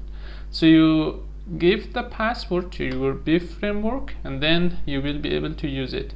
If in the second time and third time and fourth time, if you try to open beef, it will not ask you to enter that password. It will ask me, right now it is asking me that password for Kali. So it is my machine password. When I give the password and hit enter, so it will start launching the beef framework for me, and I need to wait for a moment. So right now it is launched, and automatically it is opening the browser for me and launching the beef here. So as you see, we have a username and a password right here. So the username by default, it is beef, okay, and the password is the password when you, in the first time when you try to open the beef, you provide it, okay. So you will be able now to use it here and hit login, so you will be logged in and you can use it. So right here you see we have too many things. Let me show you some important thing that you need them here. One of them is the web UI, okay. It is web UI beef framework, okay, beef or browser exploitation framework.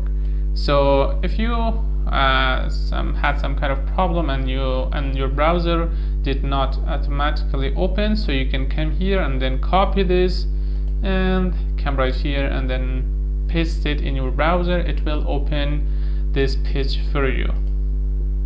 So what is the next thing? We have hook. So this is the JavaScript part that we will be able to hook our JavaScript code into the system, okay. As you see, we have an example here. So here you see when we use it, we put this in our file, okay, in our HTML file, and then you see we have script tags here, and then inside here we have an src, which is the source, HTTP, and then we have the IP. So it is the put type actually, and right here it's an example. You see source is equal to this, and then the IP given here, and then the script tag is closed. So that is it, okay. So right now it is telling me that opening web UI, and it is opening the web UI for me, but for you maybe it's be different. If it's not different, if it's the same, so then that is good. Now let's go and see what is inside this. So I will give the password that I already created for this, and now I am logged in and I am into the beef UI, okay, beef UI. So here we have get started, logs, we have zombies, and right here we have nothing right now, and this is also some information that if you need, you can use it. And in the left side we have hooked browser. Hooked browser means the browser that I hacked already. So as you see here, in online browser we don't have anything, in offline browsers we don't have anything. So that is because right now I don't have any target, I never used it, and that is because of that. So it is empty right now here. So when I try to have a target and try to hook my JavaScript into that target, so if they are online, so they will be listed in online browser here, and then I can see the information, and then I can hack them, I can hook them, I can use a lot of things on them. So, and that is it, okay. If I hit the logout, so I will be logged out, and then I'm back here. So, and if you don't give your username and password to anyone else, so you will be the only person who are able to use the beef in your system, okay. So that is how we are able to open the beef here, okay, and just give you a simple introduction about the UI, its user interface. And if I search for beef, maybe it is not already installed in your system. Let's see, it looks like I don't have internet connection, so if I don't have it, it's okay. So if you want to run this from terminal, so you just need to use sudo beef-xss. If you hit enter and then give the curly password, again you will be able to open this, okay, if you don't have it in the UI. So, but what if you don't have it already installed, okay, in your system? What should you do? Again, it is very easy to install it. As you see, we have this beef-xss. So this is the program that we need. So we just write sudo apt install beef-xss. If right now, if I hit enter, if I don't have it, so it will be started to install in my system. That is all about giving an introduction into this beef. Let's go and have a target and try to do this. Okay, now that we have our beef started and we are able to open it in our browser, it is time to choose a target and then hook into that and then try to hack that. Okay, so doing that is one of the easiest thing you can do. We have some open session here. Okay, this one. Which one? This one. What happened? I am going to open this. So you see we have this right here, okay, which is this command sudo beef-xss. It opened the beef for me and launched it in the browser, and right now you see I am able to see this here. And now if I use beef and then my password that I already give it to this, and it will open the beef framework for me. As you see here, we have online browser, offline browser, and in the online browser you see we have nothing. Okay, so that is good now. And it is time to do one more thing, and that is to choose the client, so or the target. I have another machine here which is Windows 10, and it is this Windows 10 and this Kali Linux. These are both in the same network, so they are connected in the same network using a wire.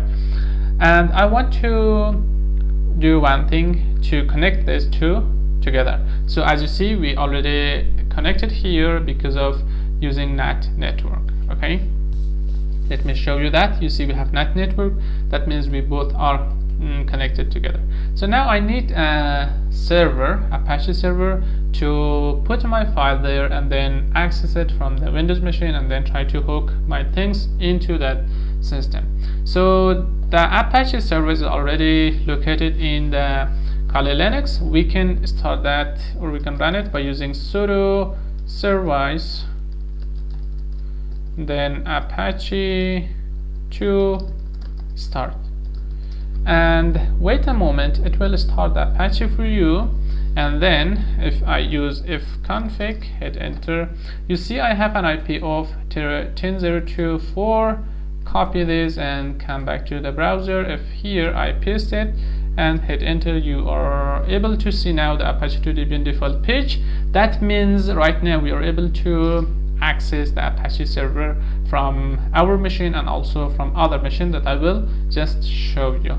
But before that, let me show you the location of this file. Okay, location of that file is into file system, into this file location var www.html, and you see an index.html here. Now if I open this with mousepad, you see we have a lot of CSS, HTML, and a lot of code here.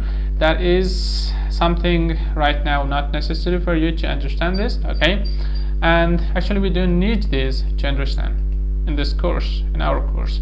So let me just edit this. Okay, remove all this code and add some simple thing inside that file so you could understand that. Okay, if you don't have the knowledge of web or HTML or something.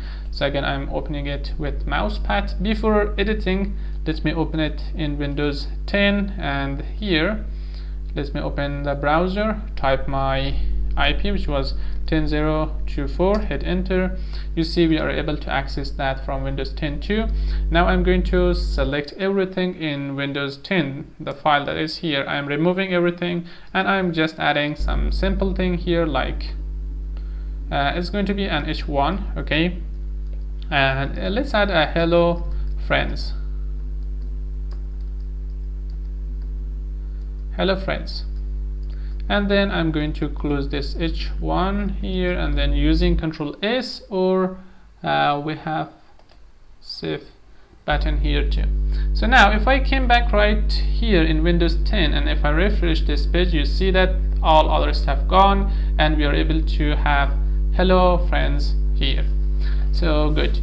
And let's go into the terminal. Okay, not this terminal.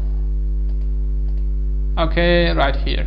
So you see we have an example here that has script, source, and hook.js, something like that. I'm going to copy this and then add it into this file that I already have it. Let me paste it.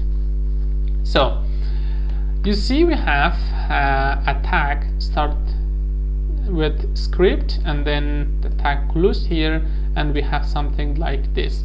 You may not understand this. Let me give you a little description. Okay, so script means when a tag starts with script, that means we are going to start using JavaScript code into these files. So we can use this JavaScript code in two ways. One way is to write the JavaScript code here. Okay, the second way is to give the location of a JavaScript file that you see right now. We have a file named hook.js, and this is the location of that, and we are using it from here. And src means source or location of this hook.js file. Okay, it is a file already created using by Beef, and right now we are using it right here. So I'm going to use Control S, or this button here. So as you see right now, it is used to be saved. Okay, let me come right in here into the Beef control panel. You see we don't have any online browser or something. Let's now come right here. Now that we added that example, okay, actually we have something missing, I think. Let me see that. Not here. Let me close this one too. As you see, we have the IP that is not our own IP. I am going to remove this IP from here and add my own IP, which is 10.0.2.4 Kali IP. Okay, so 10.0.2.4. Now use Control S or just hit this button, and it is saved now. And it is going to be open on this port. That is okay. So now it is time to go to Windows 10 and try to refresh this. So refreshed successfully, and let me once again refresh it if it's not refreshed completely. So in here you see a new mission just came up in online browser. You see we have the online browser here 10.0.2.4, which is our own IP, and also we have 10.0.2.15, that is the Windows 10 mission. So as you see, it moves to offline and then back to online. That is okay, no problem. And when I hit this one, you see we get details of that right here. Okay, and that is because of that hook.js. Now this system is hooked here, and now I can do a lot of things on this mission. Okay, because by using, okay, you can do this by using a little social engineering with your friends, with the person who are in the same network with you, to just click on this link. Okay, what is this link? Let me just copy this and I will show you the link. This is the link. Okay, http://10.0.2.4, and that is it. So if anyone right now in my network click on this okay, click on this link, they will be hooked in here and I will be able to have access to their machines. So that is how we can do this in the person or people who are in the same network with us, and it is very easy, one of the easiest way that we can do this. Okay, previously I showed you the BEEF framework. Okay, now it is time to go once again back. Okay, in one of the section I showed you something about Metercap, and I explained that for you, and I told you that whenever someone is enabled to redirect you from one page to another page, or someone is able, okay, someone that can redirect you to a specific page, they are able to control your computer, they are allowed, okay, to do a lot of stuff using BEEF. So now in here I'm going to take you to Metercap, and I'm going to show you how can they do that by using BEEF. Okay, so let's use the sudo Metercap ifs eth0, and this will run the Metercap for me on eth0, which is my interface. So how can we start being man in the middle? You know that in here I can use help to see all the stuff here. So I have arp.spoof, I have a lot of things here that I can use, but the net.prop is the first thing that we are going to use. So net.prop on. So now when you make it on, it started being man in the middle of these two things, okay, the router and also the victim computer, which is Windows 10 in our situation. So this one is Windows 10, this one is one of the server like Metasploitable, this is its MAC address, its MAC address. So we are going to use this Metercap to hack this 10.02.15 again. Okay, now if I just see the help again, you see that these both are running, okay, prop and also recon. So, and you know, if you want to see a little result of this, so we can use net.show to see the details of our network. So you see right now we have two things, one of them is network desktop and also the other one which is Metasploitable. So we can use the IP from here and also MAC address if you need it. So the thing I want is to use the target. So you set arp.spoof is going to be .targets, okay, targets is going to be 10.02.15, as you see that right here, which is our Windows 10. Now if I hit enter, you see that nothing's happened. That means now our target is specifically 10.02.15. And the next thing is to enable this ARP spoofing. So we use arp.spoof on, hit enter. So right now, okay, you see that ARP spoofer started probing one targets. Okay, so that is this computer. And the next thing is, if you wanted, you can enable the ARP sniffing too. Okay, arp.sniff, sorry, not ARP, and net.sniff is going to be on. So right now it is also on. If I go to, for example, Windows 10 here, and if I refresh this, so you see that it is getting all the requests, all the data that is going into the browser of this Windows 10. Okay, so the next thing is that we need to enable a server or start the Apache server, because I want to show you how we can do stuff in into BEEF. Okay, so we use sudo start, sorry, it's not start server, it's Apache 2 start. So now our Apache server is also running or started. So the thing I want to do is to redirect someone from one place to another place. As you know, we already have done it, but now I'm sure you know how to do this, okay? But if we don't do someone like redirecting them, okay, if you don't redirect someone, again, right now I'm sure we are able to access their computer. Let me now go to here. So right now you see we are only having an offline browser, but we don't have online browser. Let me refresh this and see we are not able to have any online browser here. But if I came right in here and try to redirect this person into some kind of website, let's do this and try to see if we are able to do that or not.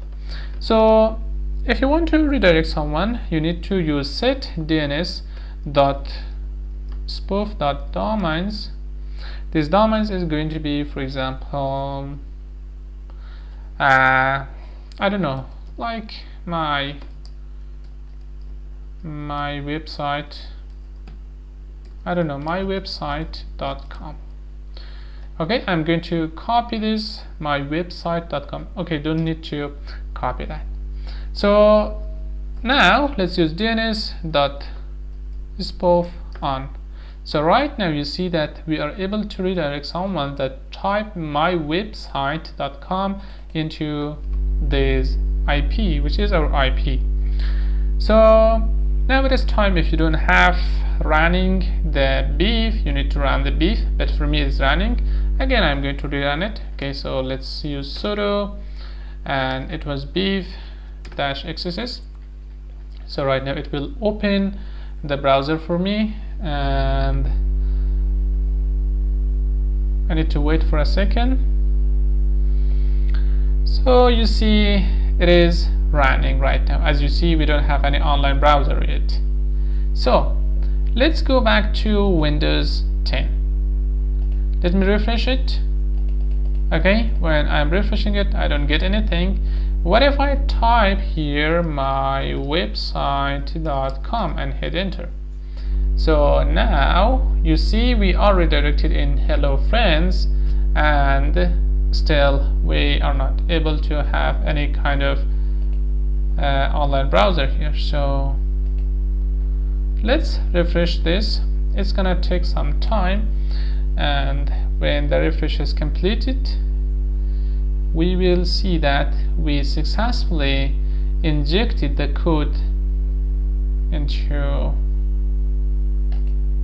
this. Okay, so you see we are redirected right here, and now still we are having nothing, but actually we are having. Okay, it takes some time. So right now you see we successfully did it. Okay, right now we have that one online browser, which is 10.02.15, which is that thing. Okay, now I'm going to give you introduction about one of the most important thing that you see here all in all these tabs. So that is commands. Okay, so in commands you see we have different kinds of attack that we can execute on the target, like on browser, Chrome extension, debug, exploit host, social engineering on network, a lot of things. Okay, so let's open this browser. So here you see three kind of color. Okay, the red color, the green color, and also this gray color. This means that these attacks can be successfully done, and also this red means that they are maybe going to be executed, maybe not. Okay, maybe be successful, maybe not successful. But here I am going to go with one of them, like spider eye. Okay, so when I hit the spider eye, it gives you a description here. So this model takes a picture of a victim's browser window. Boom. So let's come right here and see what we have in browser. So we have this one. How about this login? Okay, I want to take a picture of this login page. So right now let's come and execute this and see what is going to happen. So right now here you see ready, and wait a moment. So I'm going to hit this one, and you see we are having the hello friends here. Okay, good. That is, the other tab that we had. Again, if I run this, I think it will only take that for me, maybe. Common result. Okay, so right now we are only having the hello friends because of where we are running the script from. Okay, so now if I just refresh this sometime, maybe it's not affecting that. So we are able to get the a screenshot from this web page. Okay, let's see, maybe it's gonna work, and I'm going to execute this. So repeat one, delay, we have ID. I'm going to execute this again, and when it is ready it will be shown right here.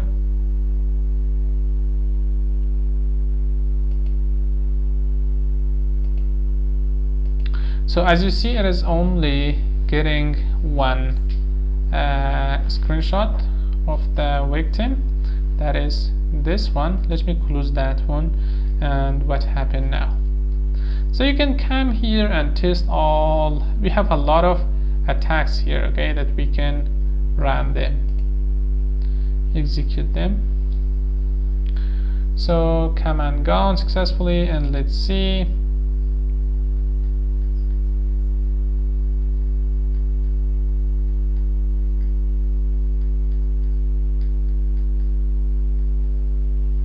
Come on.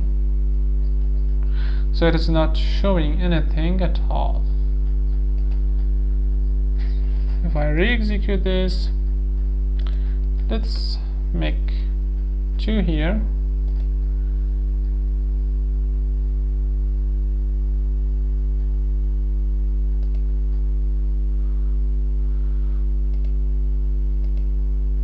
Okay, so it's working like this.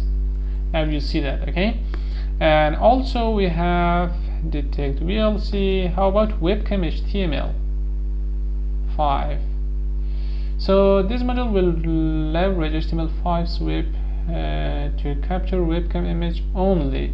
Test it in Chrome, and it will display a dialog to ask if the user want to enable their webcam. If no image shown, choose smaller image size. So ID, and also you see that the screenshot size is going to be right here. So let's see. Okay, one command here, and let's go back right here and see if we are getting something. Okay, we get nothing. Let's open that again, my website.com. So okay, we didn't get anything. We are not redirected. Okay, I can clean the history, and then I will be able to see that. So let's see if we get something here. I don't know why it is working very slowly.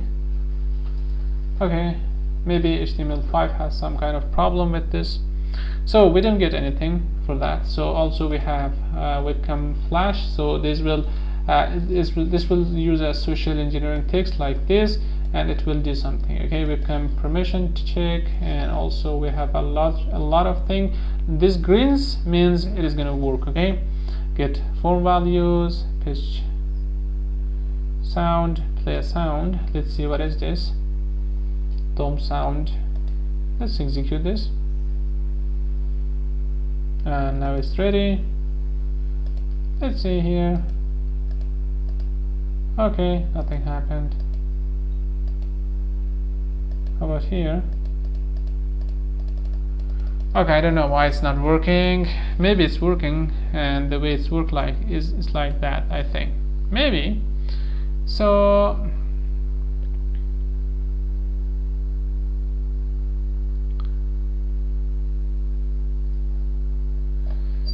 let's go with something else. Like, let me search one of the simplest thing here, and that is alert. So on the browser, I want to create an alert. For example, I'm going to tell him that, hello, I can control you. Okay, now let's execute this and let's come back to Windows and refresh it. Oh my god. There's something happens that you may not have seen it, but I have seen it. You see, we don't have any online browser here right now. We do have an offline, but we don't have online. That is why it's not working. Okay, so maybe our attack is somehow stopped, okay, here, and that is why it is not working. Okay, so let me cancel it.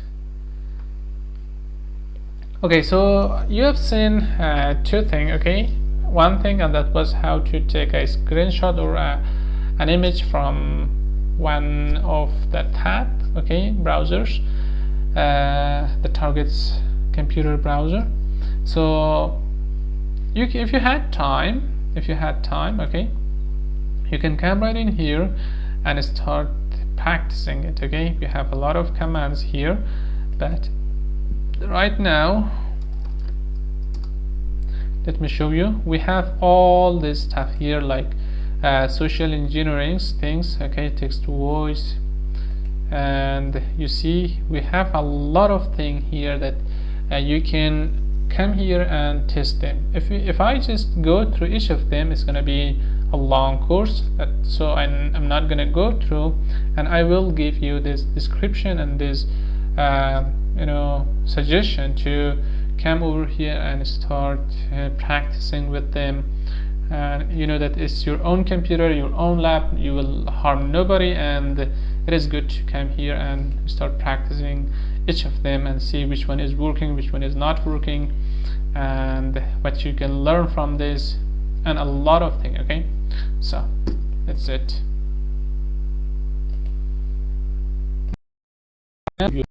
Easy.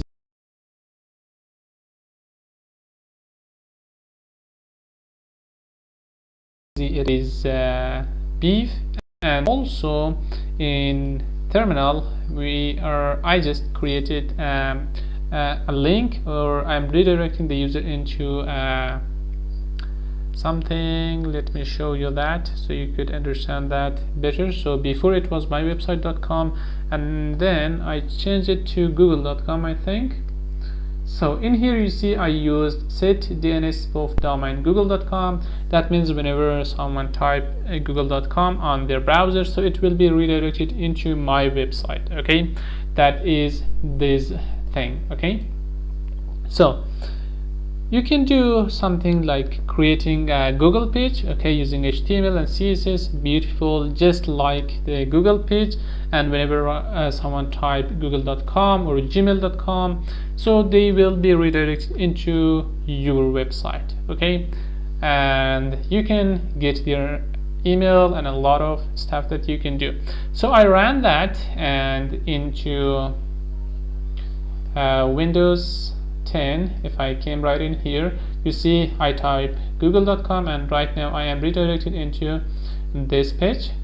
If I refresh it, you will see still I am right here, and in here if again I type google.com, you see that we are going to go into my website.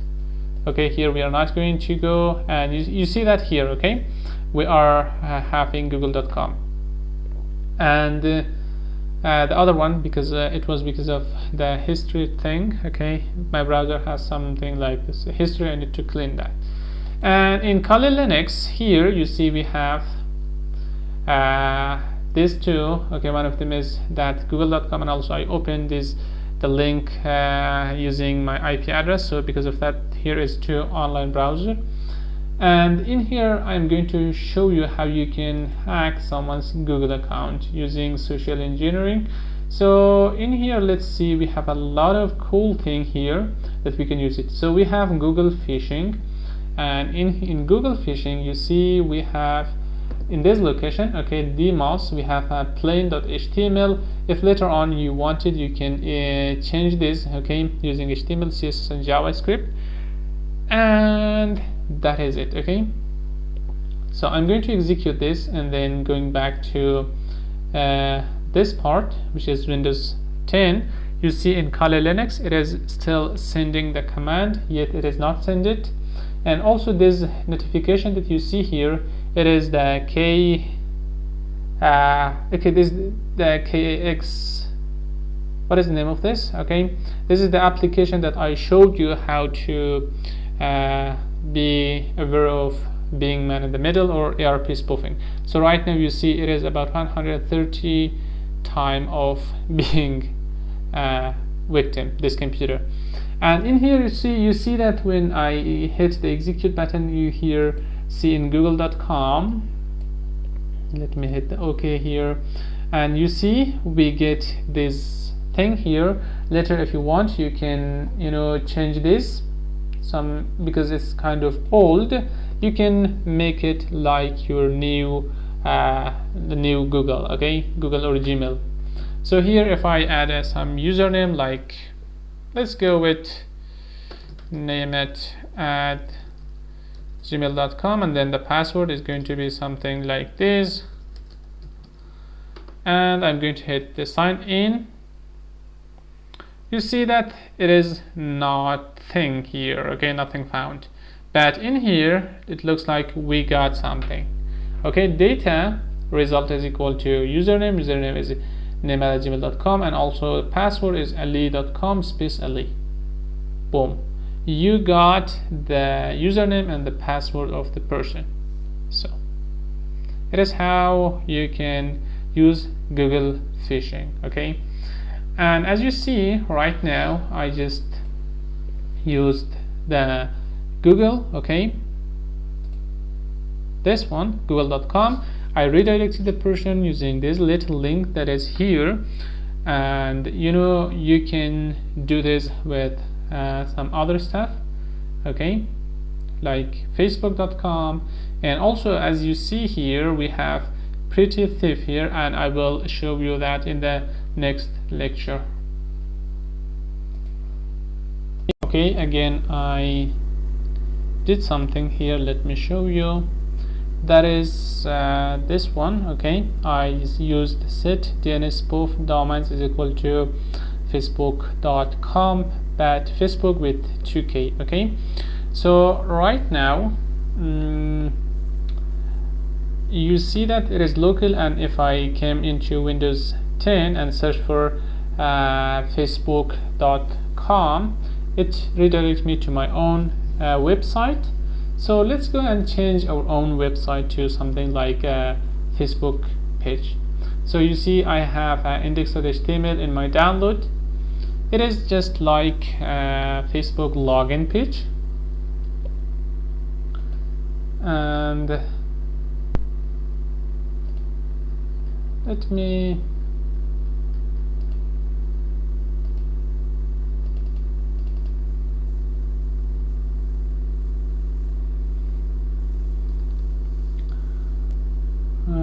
okay, it's not responding, so I need to do something here.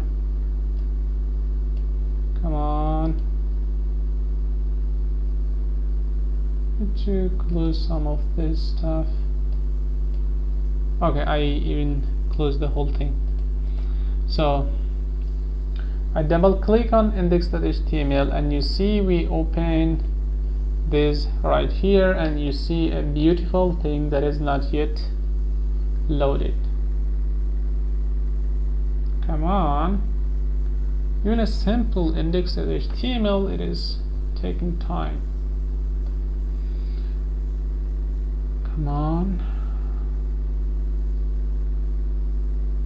Okay, so I will just explain this for you. It is a Facebook login page. Okay, so when it is showed up, I will show that to you, that I am going to open this with mousepad here, and I am going to use Control A and then Control C to copy the whole thing and then close it. Okay, and now I'm going to go to my var folder and then www.html, we have an index.html right here that I'm going to open this folder as root. So I use my password, and in here I edit this with mousepad. So you see we are having these things. I'm going to remove this part and then paste my other thing, okay, that I copied from the other index.html, and then I'm going to use Ctrl S to save it and then close this thing.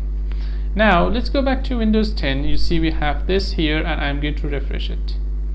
So as I start refreshing it, you see we have the title like Facebook login page, and we need to wait for a moment. Okay, so you see we are having a beautiful Facebook login page here, and you can change this. Okay, and let's go back to our Kali Linux. I close that, and in here also you see that the same thing here, but why it is not like this in Windows? That is because there I opened it with Chrome, and in here it is with Firefox, and also some of the CSS maybe not loaded. And you see here we are sniffing the packets. Let's come right here, and right now if I if I type some username and password here, maybe I will be able to capture it here. And as you see, the person or the user is using facebook.com, and they have something like this. And also there is another way of capturing data of their Facebook that in the moment ago I explained that for you. And also if I came here and if I just open this link, or just use copy link address and paste it here, heading enter, I think we have some kind of extra thing. And let's see, okay, it is beef, and then is the password. Let's see if we have some online here. Okay, we have online, and that is facebook.com, because I redirect that by the name of facebook.com. okay, now I'm going to open this, and in command I will find in social engineering the thing I need. Okay, so down here we have pretty thief. Okay, so you see we have Facebook. Okay, dialog type it is going to be Facebook, and baking is gray, and it's this one. Okay, beef.png. If you want, you can use some other thing. Okay, I'm going to execute this, and let's come back here, and I'm going to close this. So as you see here, we have some kind of like this thing. Okay, and in here I can get the username, email, and password of the person. And let's type this. It's going to be, for example, come on.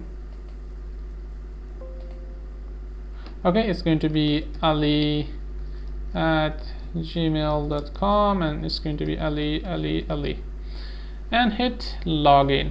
And when I hit login, nothing happens. Okay, we just have that the session got closed, and you must do something. Okay, and that's to provide your username and password, and we got that here. So you see we got the username ali@gmail.com, and then the password ali. This is the thing we can get. And also by using some other social engineering like this, you can create the Facebook page, and then you can use it. So here I don't have time to create the whole Facebook page, but if you really need it, you can clone the Facebook page. When someone's using the Facebook page, or you're redirecting them here, then you can use this pretty thief, and you can do stuff like that. So let's go and use ali@gmail.com, and then the password is going to be 123. Okay, 123, and then ali.com. So hit the login here, and you see that nothing happens. Okay, so still it is loading. And in Kali Linux, let's come and see if we get something here or not. So you see, maybe it is not on. So net.sniff is on. Okay, it's already running, but we are not getting the thing we want. Okay, that is okay. So by using this thing, okay, you see we are able to get the thing we need. And also we have the fake notification bar. That is one of the other cool stuff that we can use it. Okay, so as you see that here, and I'm going to explain it in the next lecture. Okay, so see you with another cool lecture. Okay, in here I'm going to show you how to move or how to enable someone to install your vector in their system, or how to move your vector in their system.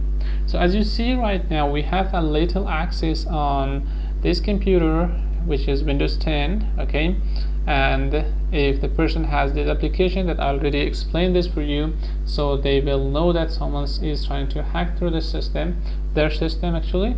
And here, when we come to social engineering, we have 24 attack or 24 things that we can use it.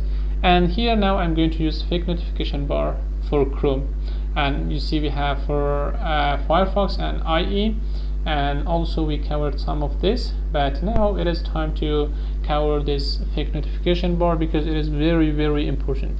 And in here we have the ID, that is not very necessary, the URL, which is very important, and also notification text that is going to be, you know, displayed on the Chrome, so they will understand that. So in here you need to give the location of your vector. So my vector location is here in my website. So let me open it. File system var www html, and then we have payload, and then I have three, but one of them is for Android and these two are for Windows, that I can use them. So how can I give the location of this? So in here you see, after accessing this, okay, first I need to actually give my IP address. Okay, but I'm not going to give that because I'm going to show you what is going to happen. So in here you see I need to write payload and then slash payload 1.exe, and that is the same thing, that must be the same thing. Okay, we have payload x and payload 1.exe, that is okay. And in here, okay, you can rename it to something like update. Let's go and rename it. I'm going to rename it to something else. Open this as root, give that password to Kali. I am going to rename this to something like audio driver. Okay, audio driver, and here I will add that here, which is going to be audio driver.exe, and in here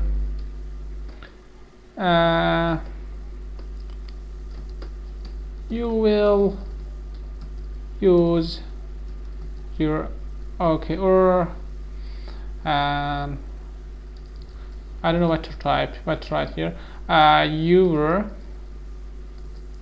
Your audio driver needs to be updated.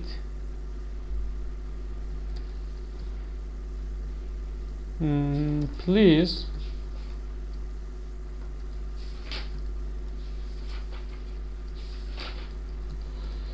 update it from here. So you can type your own thing, you can use it in your own way, but for me right now it is going to be like this. And also the URL, it is like this. So right now, and let me execute this and go to your Windows system. let's see what is going to happen. Your audio driver needs to be updated. Please update it from here. Install missing plugins, and you see we are not allowed to access this thing. That is because of the IP that I didn't change that. Okay, so we need to change it to something like this. So right now I'm going to change it. So I don't want to give, or let's change it, this part 10.0.2 and 4, which is our IP. So again it will be happened. Okay, which one was our, I don't know. Okay, I just closed that, I think, so it's not going to be happened again, I think. So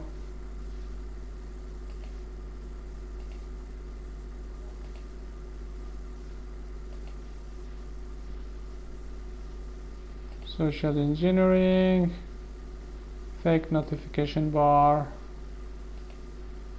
and here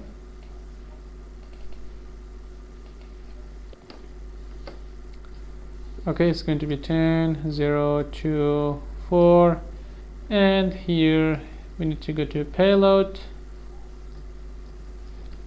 and then slash, what was that? That was audio slash driver.exe.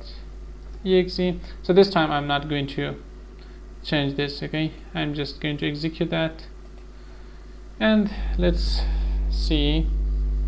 So you see this is coming back. I'm going to install this, and you see we don't get the thing again. That is, I think, because of this port that we added here. So I'm going to remove it and execute this again. So this is because, okay, I'm showing this for you because you need to know them. Okay, so you see it's ready now. Install that thing, and you see it is actually downloaded, and when it's downloaded you can install this, and then you will be having the full access over that.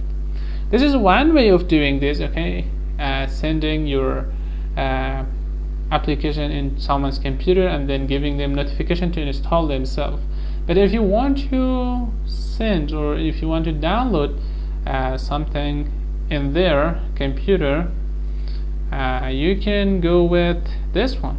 This is better than that. So you can add your own file here, and then you can, it will be, you know, automatically it will be downloaded into their system. So if I just type here, what was that? Payload slash audio slash driver.exe, and then execute this. So let's go back here and see blank and a new page opened.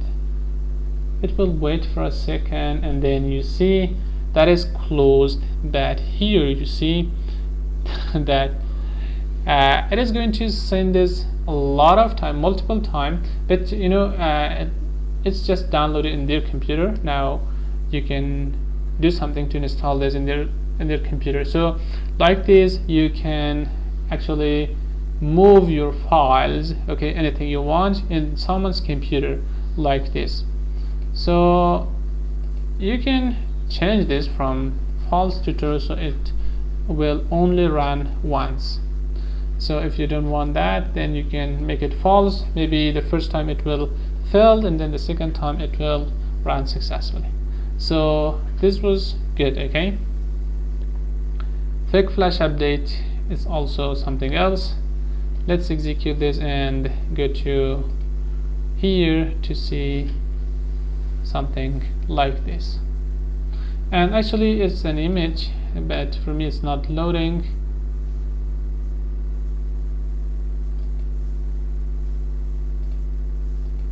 Let me re-execute this and see.